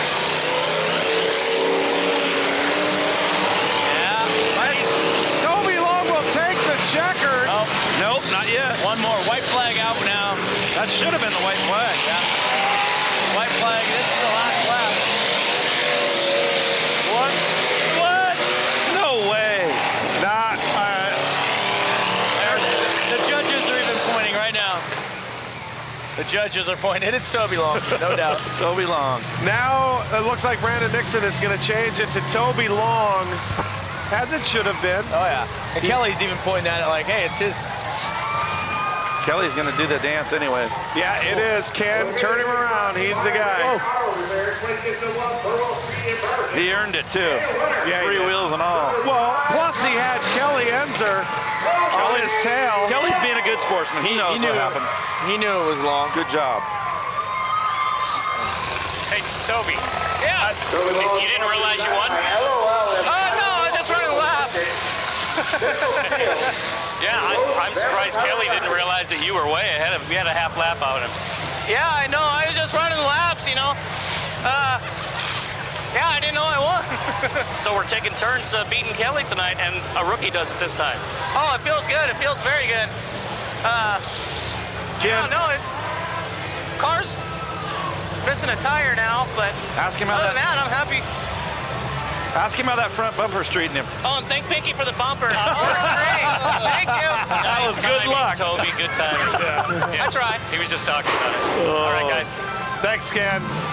We got a replay of some of that action here, so let's take a look. That was a pretty good heat race. He did a heck of a job on that one. 3 wheels and all, making it go. These ruts are wicked down in these corners now. So I'm sure we're going to see some action. Here it is. Look at that. Man, this is where Bria gets now taken out. Now watch Kelly thread the needle here. Toby takes the lead and won't look back. Look at this. He just right through. So here we come around on the second heat race, and he will green flag him this time. And off we go. Mike Stevenson in the lead. They are moving faster. Tony Timlick with that trademark fluorescent pink bumper is going to make quick work of Stevens here. Uh-oh. Rollover. Nope. I think there might be another rollover in this. Yeah, that was dang. Oh, driver's another one tonight. A lot of reviewing to do after this thing. And Mikey Stevens gets turned around again at 97. Rick Smith in the lead. The 268 of Ryan Garrison on his trail.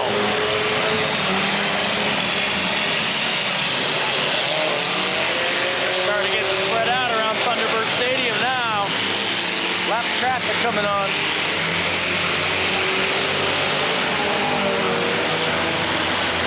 Rick Smith with a sizable lead on the field. Spinning out. Oh, lost the wheel.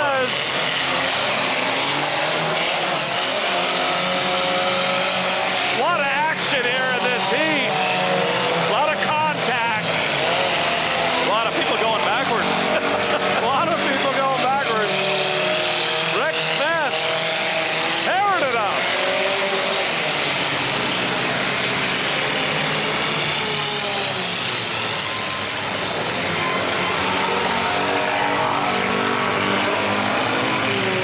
Having a hard time shifting that Honda. He goes by 3 to go. Uh-oh.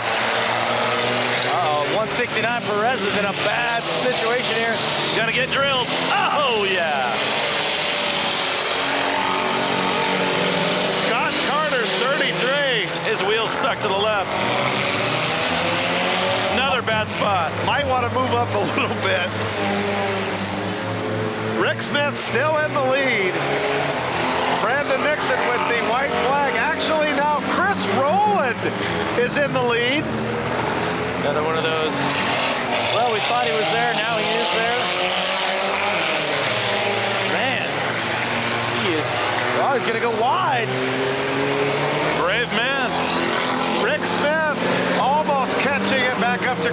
Rowland, but will not. The 72. You won't be denied. Of Chris Rowland, the Blur. The Blur. That was his old nickname, the Blur. Yeah, it was, and then I think he didn't like it anymore or something. Right, he wasn't all that blurry. Yeah, he was more. Depends on if he'd been drinking. Is it just me or did somebody turn the heat off out here? Yeah, but yeah. It's, it was hot today, and then wow. As soon as that sun went down, yeah, you betcha. And you guys were all whining about these black long sleeve shirts I buy you. Brent, you did real good, buddy. Yeah, now. It's a good thing you bought 3 these. hours I don't know ago. what you were thinking trying to buy a short sleeve shirts. Yeah. All right, Ken has Chris the Blur Rowland queued up. So Chris, a.k.a. the Blur. You stuck in there on us. We didn't know you were in the lead until near the end, and bam, you got the checkered flag. Well, that's good because this feels good to be back. I haven't been back in about a year and a half. Back to, now you're going to be the Blur again, huh? I don't know. Maybe. Ask him where the mail truck right now is. just trying to survive. Where's the mail truck? It's still at home. It'll be back. All right. Yeah. Congratulations. Thanks a lot. Guys. Thanks, Ken. Sven Melseth in the pole, the 88 of Ken Richardson on the outside. The second row, you have the 732 of Cody Stayrook and the 4 of Chuck Dano. Then we have the 143 of Heidi Marchand, the 315 Chris McNett. And in the fourth row, we have the 7 of Jim Harp and the 70 of Mike Tonka Morton. So a lot of big amps and a lot of big horsepower. Oh, yeah. And then there's Cody. Sven was Sven was saying, yeah, he's had a hard time holding on to this car tonight. It's got a lot of power. So there you see Brandon Nixon, and he gives them the green flag. Here we go. They're off. Chuck Dano gets the gift as it just opens up for him at the beginning. Yeah, he better get out of that crowd though.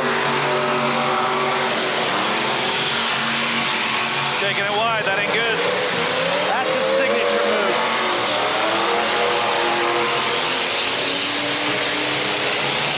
Top 3 cars, the 88, the 4, and the 42. Melseth on the inside of the 88. And Heidi Marchand throwing her name in the hat. Heidi taking second place. Yeah. 3 wide coming through turn 3. And it will be Dano and Melseth coming out of this thing. Let's see what happens. Oh, tag! Yeah, Dano, dog pile in the corner. It's an imp fest. Yeah, but that allows Richardson and Stayrook, the guy in the book of It's getting crowded out there. Oh, he gets spun out. Look at Melseth here. He dumps him. Means business, don't he? Melseth dumping coolant. And just a little warm. Chuck Dano has climbed back into 4th place. Now second.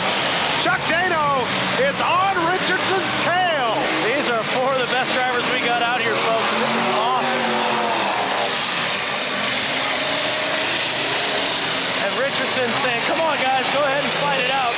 I need to get a lead. Yeah, Richardson with 4 laps to go, but he's got Chuck Dano breathing down his neck. Yes, he does. He's gonna reel him in, I think, too. Oh, yeah, you hear those pipes coming out of Chucky. That thing's loud, deep, deep, deep sound.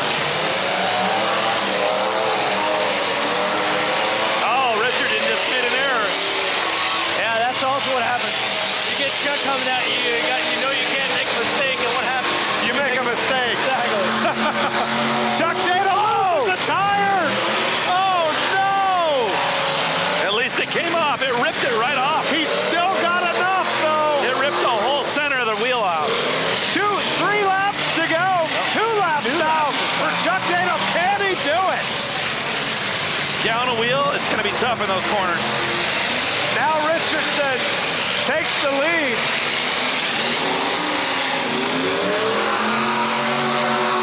Chuck Dano has 1 shot. He has to hit Richardson, and he knows it, and he doesn't have enough. He's got one more chance here. Uh-oh. Richardson just hit traffic. Dano hit him right here. doing some impressive driving on 3 wheels. Ken Richardson Richardson in the 88 is your leader, and Jim Harp tries to hit him, but he can't do it. Richardson is going to take the checkered here, barring some sort of miracle for Dano, and that's going to do it. Congratulations, Ken Richardson and Chuck Dano. Good driving, man. Second place and really keeping it close there on I like the three-wheel. sound of that engine. That was amazing. That was some good action there. As Ken Richardson, he had to fight for every inch he got in that race. He earned it. Ken Richardson, the 4-year driver out here. He did very well. Good job. He earned that one. I can hear his wife screaming already. She's down here to our left. To the left. To the left. Yeah, if we look right next to the flagpole right here, you can see Ken Richardson's fan club getting together and now being hassled by security.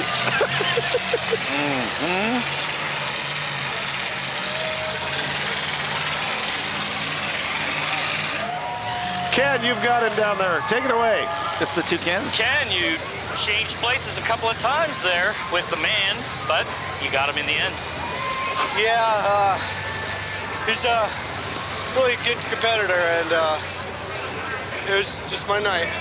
Do you realize the advantage you had was when he lost that wheel? Yeah, I seen that, and I was like, oh, this is it. Yeah, that made it a pretty even race. Very competitive there. He's very tough. But you got the win, and congratulations. Thank you. Thanks, Ken. Yeah. Time for the third and final mini car figure 8 race. 10 cars out there tonight. Points leader Mike Craig in the pole position. Shane McAbee to his right. The second row, the 153 of Vincent Lee Morris and Darcy Lester. The third row, the 32, John Galbraith. The 9 of David Lake. The 80 of Jason Lillibridge. And next to him, supposed to be Richie Sharp, but I see Bruce Harvey's the 770. Then we see Jesse Warren in the 21, and here comes Richie Sharp. He will take his spot here in the 5th row. We're getting ready to roll. Okay, Mike Craig going to be looking for to be the first 3-time winner of the evening. Yeah, he's got a good shot of pulling it off too. He's got the track down to a science, and that car's fast. Here we go. The 31 driven by Mike Craig, taking an early lead. Darcy Lester and Shane McAbee close behind. Big lead. They should put that guy in the back in some of the races to make it fair.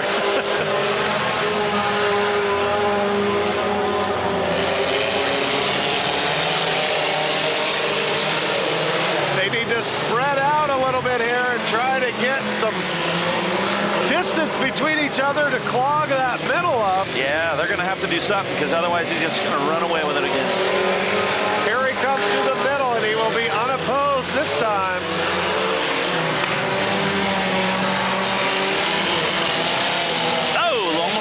Here comes, he's got traffic. Oh, he could have tagged the 21 of Jesse Warren. He thought about it. That car is fast, and it handles the traffic. Oh, what a shot! Oh, Galbraith tagging Darcy Lester, and they have stopped the race. We're going to take a look at this one.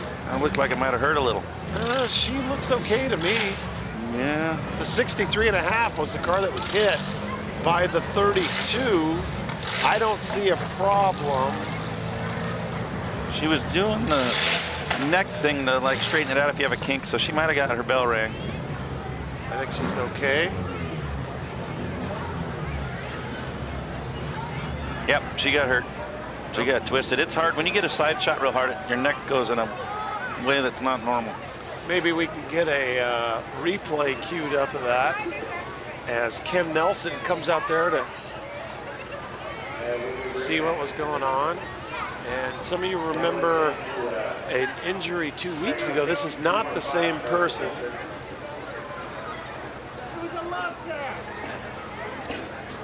All right, so let's take another look and see if we can figure out what happened there. Okay, on the right side of your screen, that's her coming to the left. Yeah, it didn't look like that hard of a hit. Maybe there's another one. Or was that it? No, that's it. Wow, just must have. I agree with you. I think she might have been looking the wrong direction. It's the ones you don't see coming that hurt the most. Right. Because you're not prepared. I think she probably got her neck twisted a little, or maybe got the wind knocked out of her. Well, while they attend to her, let's take a look at the interview that our cameraman, or rather photographer Z, did with Lauren Acton while we were doing the driver interviews last week. So let's take a look at that, and we'll be back here with more information soon. Lauren, welcome to Metal to Metal. Well, thank you. It's fun being here. What brings you here? Actually, Brent Woolard and I are coworkers, and he knew that I had some broadcasting experience and brought me on board to do some interviews, and it's been a good experience so far. Well, what kind of experience do you have with broadcasting? I graduated from Washington State University with a news broadcasting degree, and did multiple interviews there, did radio while I was there, but mostly TV journalism. So I didn't pursue it as a career, but it's always fun to get in front of the camera again. Well, great. It's great to have you aboard, and we're looking forward to a lot of great interviews. I'm looking forward to the season. Thanks. I'm glad you guys brought me on. Thank you.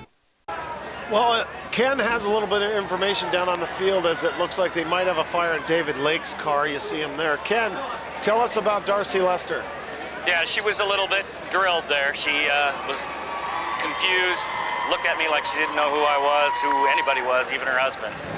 But she conscious, got her helmet off, got her out of the car, and she waved to the crowd, so she is coming back. Yep, and she's walking out on her own, so they're going to back the fire unit out. Kitsap Fire and Rescue doing a great job out here. Ken, thanks for the report. And they're going to fire these things back up and get back at it. And, you know, Darcy's 63.5 is stuck in a not so nice place. You could get track shotted again, but at least she won't be in it. Right dead center of the X. That blue car you see right there in the center. So Mike Craig is in the lead here. I believe we have 5 laps to go. This the third figure 8 race. And the final figure 8 of the night. And here we go, we're back underway. Mike Craig picking up where he left off, shoving Jason Lillibridge aside. We got 2 dead cars in a really bad spot. Oh! Yeah, there's 2 blocking the X, so they're gonna have to pick and choose where they go through here. Mike Craig could be in for some contact here. Uh-oh, uh-oh, oh.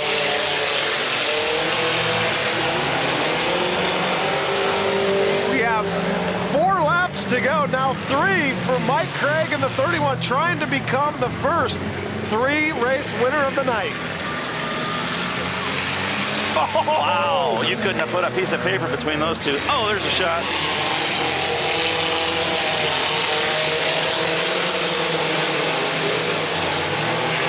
There's a dead hit. Oh, we got a rollover. We saw that coming, baby. Jason Lillibridge just drilled that pickup. And I think he was the one that rolled earlier. That's got the caved-in roof. I'm pretty sure that's the same driver. And there you can look right inside his kitchen. They're going to flip him back over, and race will continue. That's the same guy. He's rolled twice tonight, so he's going to get 2 trophies. Trophies, yeah. And if he'll roll himself, he can start making a little money. Yeah. And another car just keeps wanting to light back up. Maybe it's waiting for somebody to come have a campfire over it. I'm ready to start a fire. I know. The emergency crews are clearing the track, and we'll get this thing back underway for part 3 of this race. It's the never-ending mini car figure 8.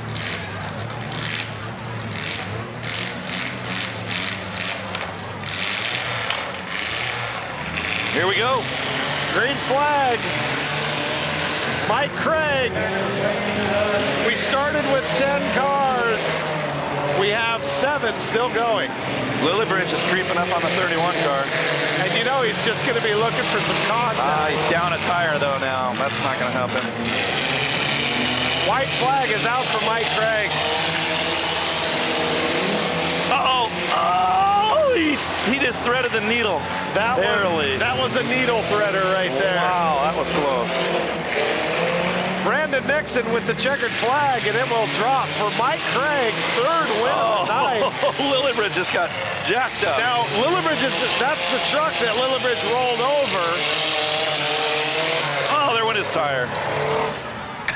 They're still hitting each other.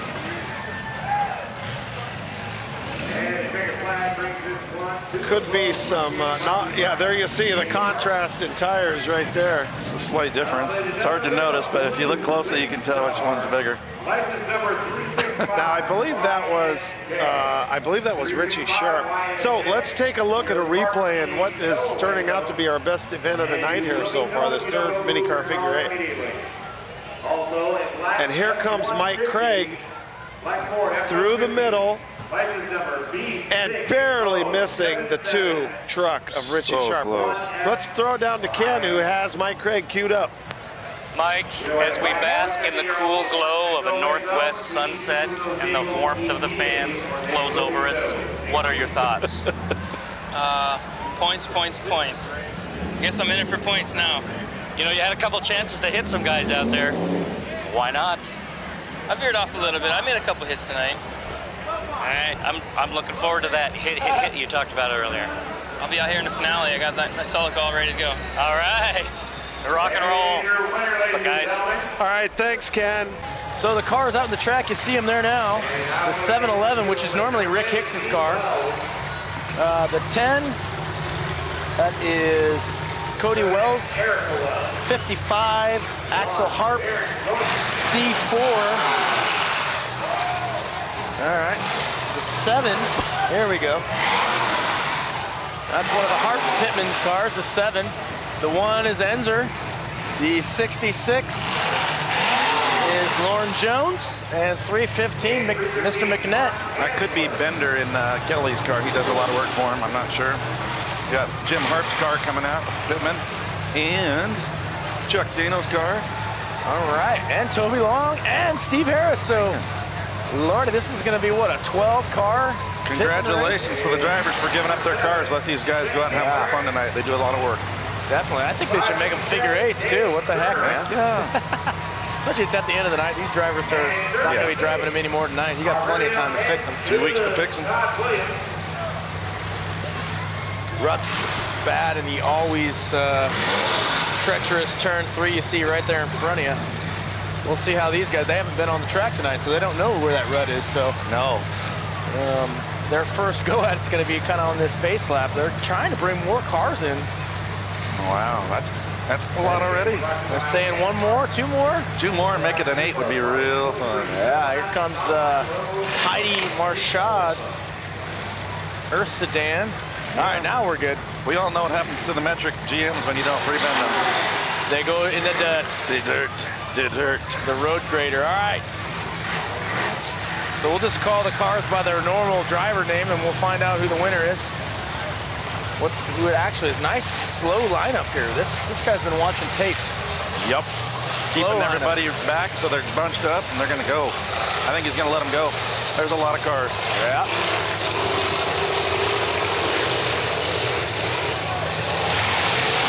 They're off. Down into the turn 1. Mopars neck and neck. 3 of them, 3 wide.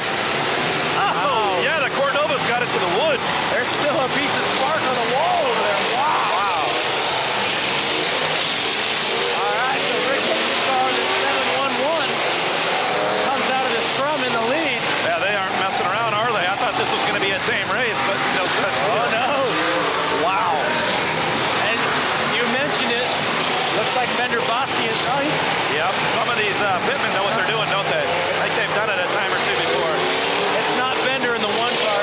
Bender, remember, ran 747 last year, and when you're a driver, right, you can't go in the pitman race for 5 years. The Cadillac, the guy in the rookie here, not only lost his front bumper, but he lost a tire as well. All right, so the 711 is just flat moving out there as Steve Harris's Lincoln gets imperialized. Oh, he shoots the gap! Oh, man. Car parts are just flying everywhere. There's parts flying everywhere. Oh!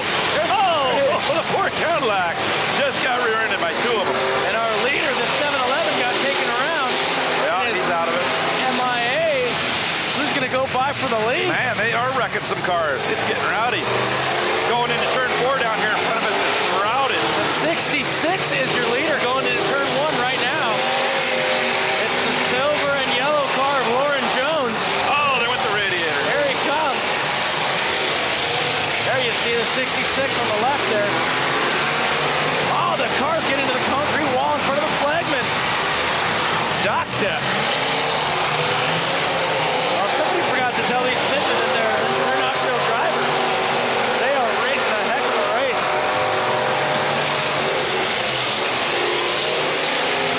White flag out this time by.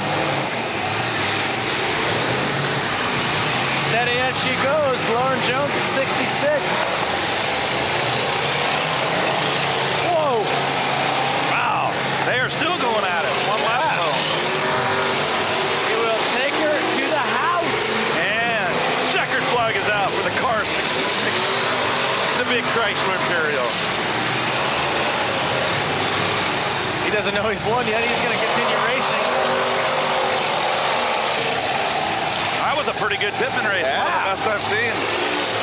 They actually got after it. And it's finally telling him you won, buddy. Yeah, guys, slow down. It's over. Let's see if his donut is any good. Not too bad. All right. If it's the first attempt, he did pretty good driving, though. That's a big, heavy car, too. Yeah. All right, so the fans enjoying some metal-to-metal action. Yeah, no disappointing tonight. Lots of cars, lots of people, and the weather's been pretty good. All right, Ken is on the way out there. Look, we got Todd down here, the judge, who's normally up in the tower. I was just trying to keep track of Driving all the Harris's fucking car. cars. We're streaming live on the internet, so watch that. Yeah, oh, yeah, we are. We hear you. Go ahead, Ken. Hey, yeah, you are. Will Brown. Will Brown won the pitman race for the Bigs. Yes, sir. And how'd you feel out there? You know, it's so nerve-wracking with that many cars out there with the lack of experience I got. I mean, it's just all try to find the hole and fit in it. So. Nicely put. You guys all looked like you were professional drivers out there. Well, I've got a little practice with the sort, but I don't know. I can handle a car, so. Too many more of these races, and I'll be out here racing with the rest of these guys every race, I think, because one race a night just isn't enough. It's too much fun. That's what we like to hear. Come on back and be a driver for real. Oh, yeah. Great. Guys. Will Brown, get your own car and see how you handle in traffic with the real drivers. Nice. Good interview, Ken. All right, green flag here for this Pitman mini car race. Oh my, I think they're gonna tear it up. Somebody's gonna roll over in this one. Yeah, they're getting a little Those crazy. ruts are getting hairy. Oh, it's Craig Pitman almost endoing that 31 car. 112, that's normally Mad Mama Moore's car. Yeah. I see Jason Moore. Lillybridge is wagging out there his finale car. I'm surprised he let someone run so close to the end. That's the one from Slam Fest. Still in good shape.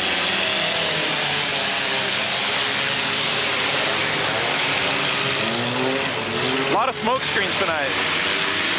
The Mike Craig car has overtaken the 112. The 31 was in the lead now. They're neck and neck. It is 31 again. But 112, the better line on the inside. Oh, swerves out to miss. Woo! Whoever's driving Timlick's 59 is having a heck of a time trying to keep it straight. All right, so Team Craig just popping through the corners. And Brent, while you were away, the little black truck did get rolled a second time, so he's getting 2 trophies. Nice. He called that earlier, too.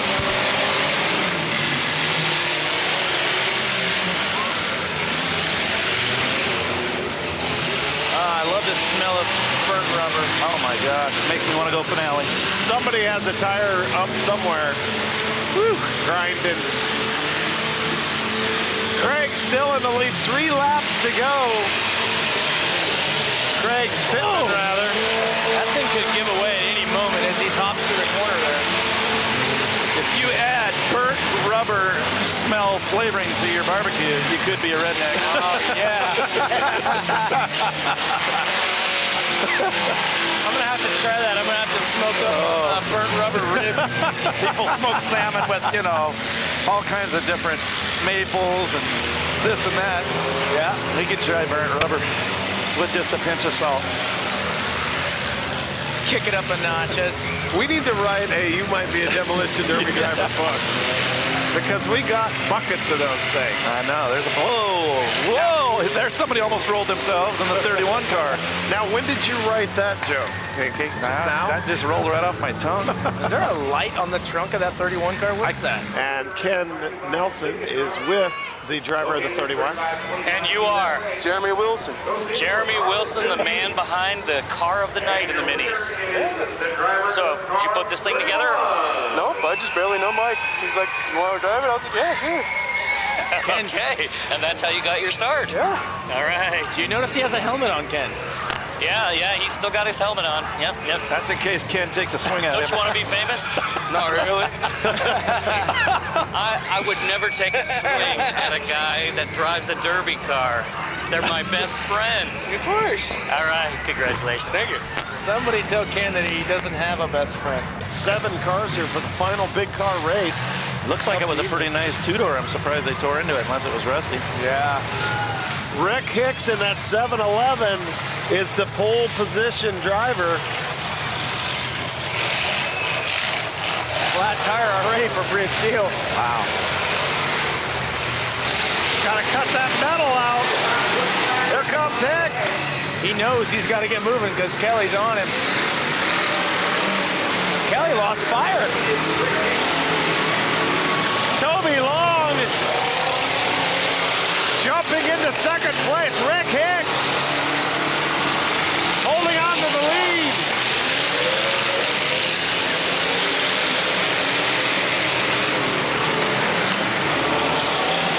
Rick Hicks looking good. He's got a good line through them corners, but Toby reeling him in. Yeah, Toby's, I'd be real surprised, like Pat said, if he didn't have some previous driving experience. I'm thinking roundy round. Nice guy. Nice line by Hicks. Going inside of 3 and 4. It's a battle, like you said, he's reeling him in. Oh, he just lost another front wheel. Toby Long is down a wheel and tire. Now, when that happens twice to the same side, what are we talking about here? It's the ruts. They're catching them on the inside of those cars.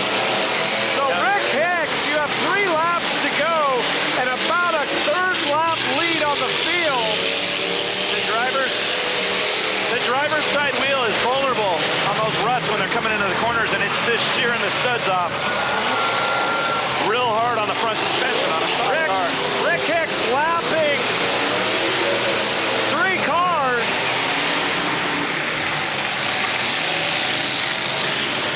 3 laps to go. Can Rick Hicks hang on for his first ever trophy?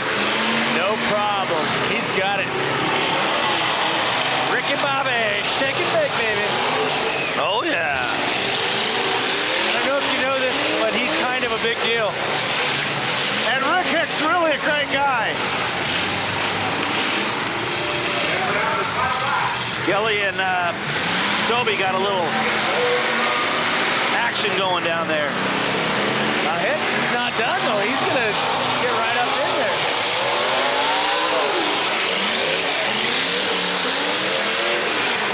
Rick Hicks almost blowing it, but he will take the checkered flag for his first ever. Now he's got to be feeling pretty dang good now. Oh, yeah. There's a lot of time and money that goes into this stuff just for that little trophy, but boy, it sure feels good. And he's got the double donut. Yeah, he's venting some long frustration right there. Yeah, if you think about it, those are some expensive trophies when the night is said and done. You don't want to even know how much I've got in the 50 trophies I got. Yeah, the plastic and the fake marble is not cheap to come by. Toby Long. He got punted out by Enzer at the end there. They had a little feud going. Car's seen better days. Here's Ken Nelson with Rick Hicks. He's pumped. Hey, Ricky Bobby at the end of the movie always gets the win, right? Hey, that's right. That's how it works. Good time. Your first win. First win. You look very good out there. I appreciate it. I appreciate it. Just I got a good pitman, helped me build my cars. Bender and Josh and great sponsors. Kids have something yanking apart. They give me good stuff, and it's good. It's fun. All right, great. Love it. Thanks. Guys. Was that Ken's best attempt at a pickup line? Because he said, man, you're looking good out there. So who's going to stop Craig? This steamroll continues. He's in his normal spot, the back row where he likes to come from. Oh, yeah. Can he make it 4? What's the over-under on a rollover in this race? Now that truck's been on its lid twice. And they're off! Oh my! Look at that ready action. for your main event? I am ready. Look at that. Craig is already in 3rd place. Oh! And just saying, get the hell out of my way. I got a race to win. Yeah. Yeah, but Bruce Harvey won't go to the night. Oh! Almost a rollover. So close. But Mike Craig is down, but not out. No, he made a good recovery on that one. Yeah. He's not that far behind. And Bruce Harvey's lost a left front tire. Look at that, just jumping through here. Guys, swing it wider and come tight to that tire. Miss that jump. Looks like you'd have to wear a mouthpiece to keep from biting your tongue off. Oh, and that track is not very forgiving tonight. They just keep tires like. Oh, there it is! Yeah, we called it. Yes! Nice. And Right we in his got grill. that one on camera, too. Right in his grill. Big Mikey Stevenson, the tech boss, one of the nicest guys you'll ever meet. With the Gumby. There he is. He's okay. He's okay. He says, turn me back over, baby. You see his Gumby got squished on the back of his car. Gumby died tonight. Why is Gumby Go back, blue? take that camera to the left and you'll see the trunk. Is there any reason why? Look at it, you got a good shot of him upside down in the car. There's Gumby right there. All right, underneath, Gumby has gone for his last ride. How did Gumby turn blue? They're going to get a wrecker out here and roll this thing over. I think he's hung up on the 97. So do we have a replay of that rollover available in the back? That's what we're going to find out. Maybe we'll 770, Bruce Harvey. We need you to back up to in front of the tower, please. 770, Bruce Harvey. We need you to back up. Trying to help him get out of that crammed little car. That's tough. It's not like a big one. Yeah, there's not much space. He's better off just staying strapped in. Yeah, just sit there and hold your breath. I tell you what, when you're upside down in the car, the last thing you want to do is have to wait 3 minutes to get Yeah, it's not much fun, I'm assuming, to let go either of the straps and try to get out that way. No. His helmet's off. And let's take a look at the replay while they get him untangled here. He's either wincing or he's smiling. I can't quite tell. And just look how brutal it is there. Here it comes. You'll see him flying into your left right there. Oh, good shot. Oh. And Smith let off, but it was too late as... Nice work by the production crew in the control room. Got Johnny H down there helping him out in the green sweatshirt there. Yeah, Team Chunky making an appearance. Atta boy. And they have waved off the ambulance. Ooh, did you see that thing spring free? Rick Smith has been yanked. Now they'll manually roll the Mikey Stevenson mobile over. And they're going to give him the long way around, too. Oh, boy, he's in for some loving. I think Rick Smith has taken a ride against his will here. They're going to drag him off the track. No, they'll set him down. Nope. They're rolling it slow. That means he might have a hurt neck or head or something. Of course, I don't know why they would have taken his helmet off before that. And not only that, but the ambulance would not have left if they thought for a minute that there might be something wrong. He's fine. Mike Stevenson is wrong. Good job. That's good to see. We don't want to see anybody go out of here on a stretcher. Yeah. Look at the roof. That thing collapsed. See, a lot of guys, they run the one upright right behind their seat. Like Mikey does. Right. But it's always a good idea to put a second in. We always, in our race car, we put one right in the passenger seat. So you got 2 points to keep it up. He's a little sore, though. Oh, yeah. That ain't going to... He's hurting. He's a trooper, though. He's hanging in there. That'll make you feel good. A little cheer there. That car's mangled. I think it's done after that. Got flattened out pretty good. And he's going to run off the track. Wow. Mikey Stevenson, the warrior. Training for this for years. This was his moment, and he got... That was it. He got a trophy. He got rolled over. That's it. What else can you want? Yeah. All right, so 770 right in front on the right of your screen is the leader. 31, Craig, is what looks to be in third place, but I think Frank Butler might be out of it, so I think Craig could have got back to second. And with the night he's been having so far, he could have this points championship locked up by Joe High. And here we go, green flag is out and Craig is right there, right now. He ain't waiting. Mike Craig about ready to overtake Bruce Harvey's 770. And making it painful on Bruce Harvey.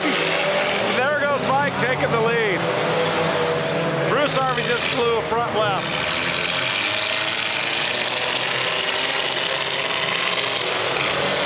Yeah, but Frank Butler's in a bad spot here as they come through. Oh, Butler just got out of the way. Man, them ruts are just bad. I'm going to make sure I don't get stuck over there tonight. Well, all right, Harvey trying to catch Craig, but it's not going to be the Mike Craig. He's going to take down the last win of the evening. 4 in a day for Mike Craig. 2 laps to go, says Brandon Nixon, the KDDA flagger. Oh, Simler almost rolled himself. Yeah, he did. Oh, there's a hit. Got right in the way. And put the fire on Bruce Harvey's machine. Yeah, that did it. Better call Tow Mater. Get that car out of here. Checkered flag for the 4th time tonight. Unprecedented in KDDA racing. Well, guys. And that'll be the last race, and now it's time for some mayhem. I'm going to go get my thoughts collected, change into my duds, and... Are you going to put your Depends on? I'm going to put a Depends on, and I'm going to try to get these butterflies gone. All right. So... Good luck out there, Pink. Soon. It's going to be a tough battle for you. Yeah, hey, could we get a shot of the booth here? We want one good look at Pinky before he goes out there and gets disfigured. Oh my gosh. I hate the butterflies. Yeah, it's going to be a heck of a match. So go down there, Pinky, and we thank you for joining us, Mike. All right, Ken has Mike Craig queued up. Let's go to Ken Nelson. Points, points, points, like you said earlier, and you got him tonight, boy. I guess so, man. I don't know. Mild-mannered Mike, but behind the wheel, a villain, a vicious, dominant performer. Thank you. Thank you very much. Oh, that was classic. You are awesome. I think you put him to sleep, Ken. He's taking a nap. See Bill Irish down there. Pit boss, Kurt Bratcher in the 85. Kurt likes to be called Fubar. I'll let your imagination run with that one. Mike Craig coming out for the Derby. Boy, I tell you what, if Mike Craig places in this Derby, your season minicar points race is over. Yeah. The 8, Marvin the Martian, Rick Holmberg. And Lilybridge may disappoint too. Looks like we are down to 5. Low car count here for the mini main. The big main, there's a lot of cars though. The good news in the low car count for a mini main, folks, it's that much quicker to the big main. All right, let's get it on.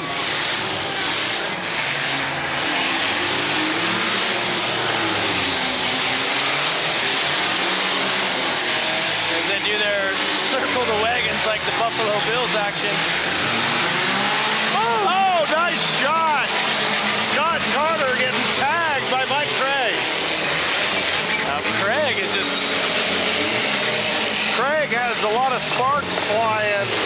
Carter's gonna get some payback. Oh, nice shot. Oh. Look at the sparks coming out of the 31.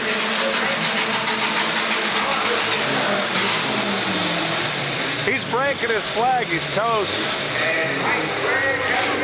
Mike Craig is out. All right. Carter doesn't care. He's going to get him anyways. Scotty Carter. All right, they told him, hey, sorry, my bad. Here comes Fubar! Oh, nice smack! Almost the driver's door, but he was able to get it up forward. Boy, there's a lot of noise. These cars are making a lot of noise. Look at the sparks flying there, and Scott Carter. And Kurt Bratcher lost his strut.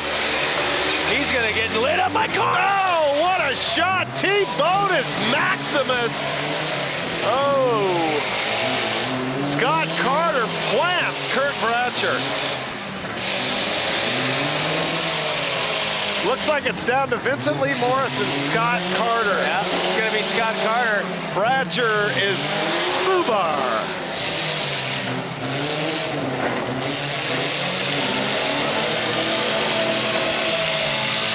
Wow.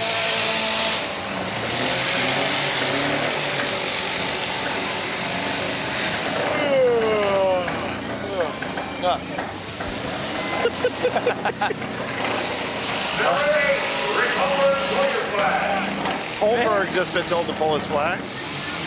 So Fubar will be third place. He'll be pulling it soon. Morris. I think Vincent Lee Morris is going to take this one down. Yeah, he's the one moving the best here. Vincent Lee Morris. There you go. Get some separation. What's that hanging from the rear bumper there? Some oranges. Here comes Vincent Lee Morris and Scott Carter. Vincent Lee Morris driving the 153. Scott Carter in the 33. Scott Carter is quickly becoming Vincent Lee Morris's highlight reel. He's just getting posterized by him. Yeah, I'm thinking that we're looking at it here. All right, well, at least the Chicos will be out here quick, and in about 3 minutes, we'll have the big car main going. Vincent Lee Morris going to back up and come in for another little tapper. Hey! Reset your counter. That's it. It's over. Vincent Lee Morris is the victor. Vincent, I think I know why you took this one. Do you know why you took this one? Because I got a little spares in the back. Because you've got balls. Oh yeah, that too. And they're candy balls at that. They look like tennis balls of different colors. Yep. All right, well, congratulations. Yep, thanks. It's been a while since I won one. All right. I understand. Thanks, Ken, for pointing out the tennis balls. Let's take a look at a replay here real quick of some of that crazy mini car action. Crazy. This was Scott Carter. That was a good shot, actually. This was a really good shot. This is where he gets sparks a flying. Fubar. That's where he made Fubar. And that Fubar no mas. And Fubar is still sitting in the exact same place right now. So congratulations to the M&M guy, the 153, Vincent Lee Morris. The Gladiators are about to enter the ring. I have seen track boss Bill Irish wave them in. Plenty of guys from Forks coming down again. There's Crazy Kelly, the first man on the field. There's a lot of cars out here for this one, folks. Eric Anderson hosting us on the 4th of July in Forks, Washington. Jeremy Randall in the 78. Eric Anderson in the 000. The 556. He's also from Forks. Dale Avery Jr., the 87 out there. Mike Pinky Nordstrom, 114, lining up right behind him. And that 114, folks, Pinky has the in-car camera running right now. There it is. So who else snuck out? Bender Bossi, the 747, I think. It looks like somebody bought that car. Number 20.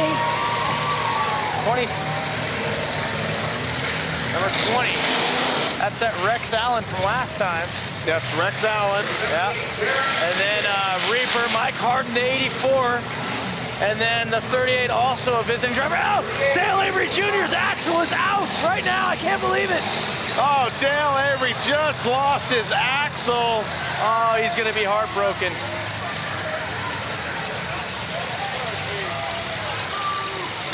We have 9 cars on the track right now,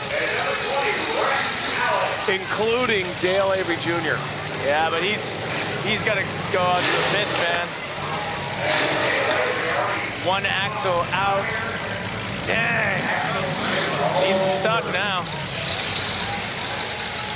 Eric Anderson bringing out a sweet-looking car. That black and orange. 000. Yeah, he had that last time here, but is that the? I think he was the highlight reel. Yeah. No, he left his fuel pump on. No. Last year when Don Olin rolled him over and then rolled him back. Oh, that was Mike Bachmeyer. 57. Okay. Big wagon. Oh man, that's no good for Dale Avery Jr. He's going to be upset. That's the way it goes sometimes in Demolition Derby, though, folks. That puts us to 8 big, nasty cars here.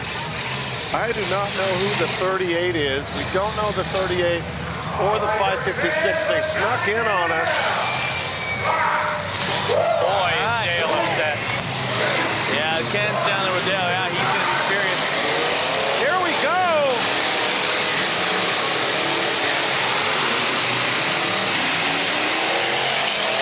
Oh, yeah. Anderson tagging hard. Pinky getting lit up by the 38. Right into the living room. He'll get him back. Pinky's front end. Driver's door hit there, 556. Pinky's steering is, oh, I guess he still has it. I don't know how, but Pinky's still running pretty good. Here comes Pinky. Oh, he missed. He had a shot on that 556 car. A lot of cars running really good. There's in front. Martin.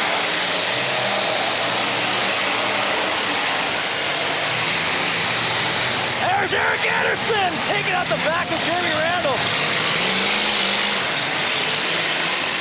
Pinky getting tagged by Kelly Enzer.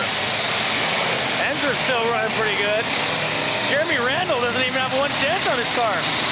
Jeremy Randall getting choo-choo train. Oh, what a shot! Can you say Pope-mobile? Pinky! Oh, Kelly Enzer gets him in now. Here comes Rex Allen. No!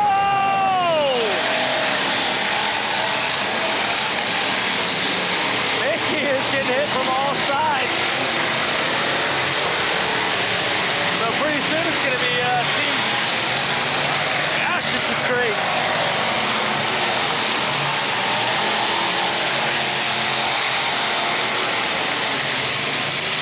Pinky backing into no, missing Eric Anderson. Sparks are flying. Kelly Enzer doing a great job. He hits Pinky again. All right, so how's it shaking out? 38, he's dead. Pinky is folding up quite nicely. Yeah, he's looking like a cheap deck of cards there. Here comes Eric Allen and Jeremy Randall are going to have to tangle eventually. And all of a sudden, most of the field just died together. Crazy Kelly Enzer trying to get the 47 going. Right now, it's Jeremy Randall and Eric Anderson. Jeremy Randall the 78, Eric Anderson in the triple I. And both cars are running incredibly well. Mike Harden just came to life. He's going to throw his name into the hat. Eric Allen is finally going to reel him in. Here comes Harden, right into Anderson's kitchen. All right. So Jeremy Randall might make a hit. He misses. He hasn't made a hit in a long time. It's got to be going on 2 minutes here. He's got to reset his counter hit, Mike Harden. Here he comes. Allen, are you going to do it, baby? Yeah! Woo! Was that into the driver's door? That was on the fender, marginal. Oh, into the concrete goes. Yeah. Anderson. 556 over there. He's waving like he's got somebody hurt or something. Eric Anderson, Jeremy Randall, the Roadrunner versus the King.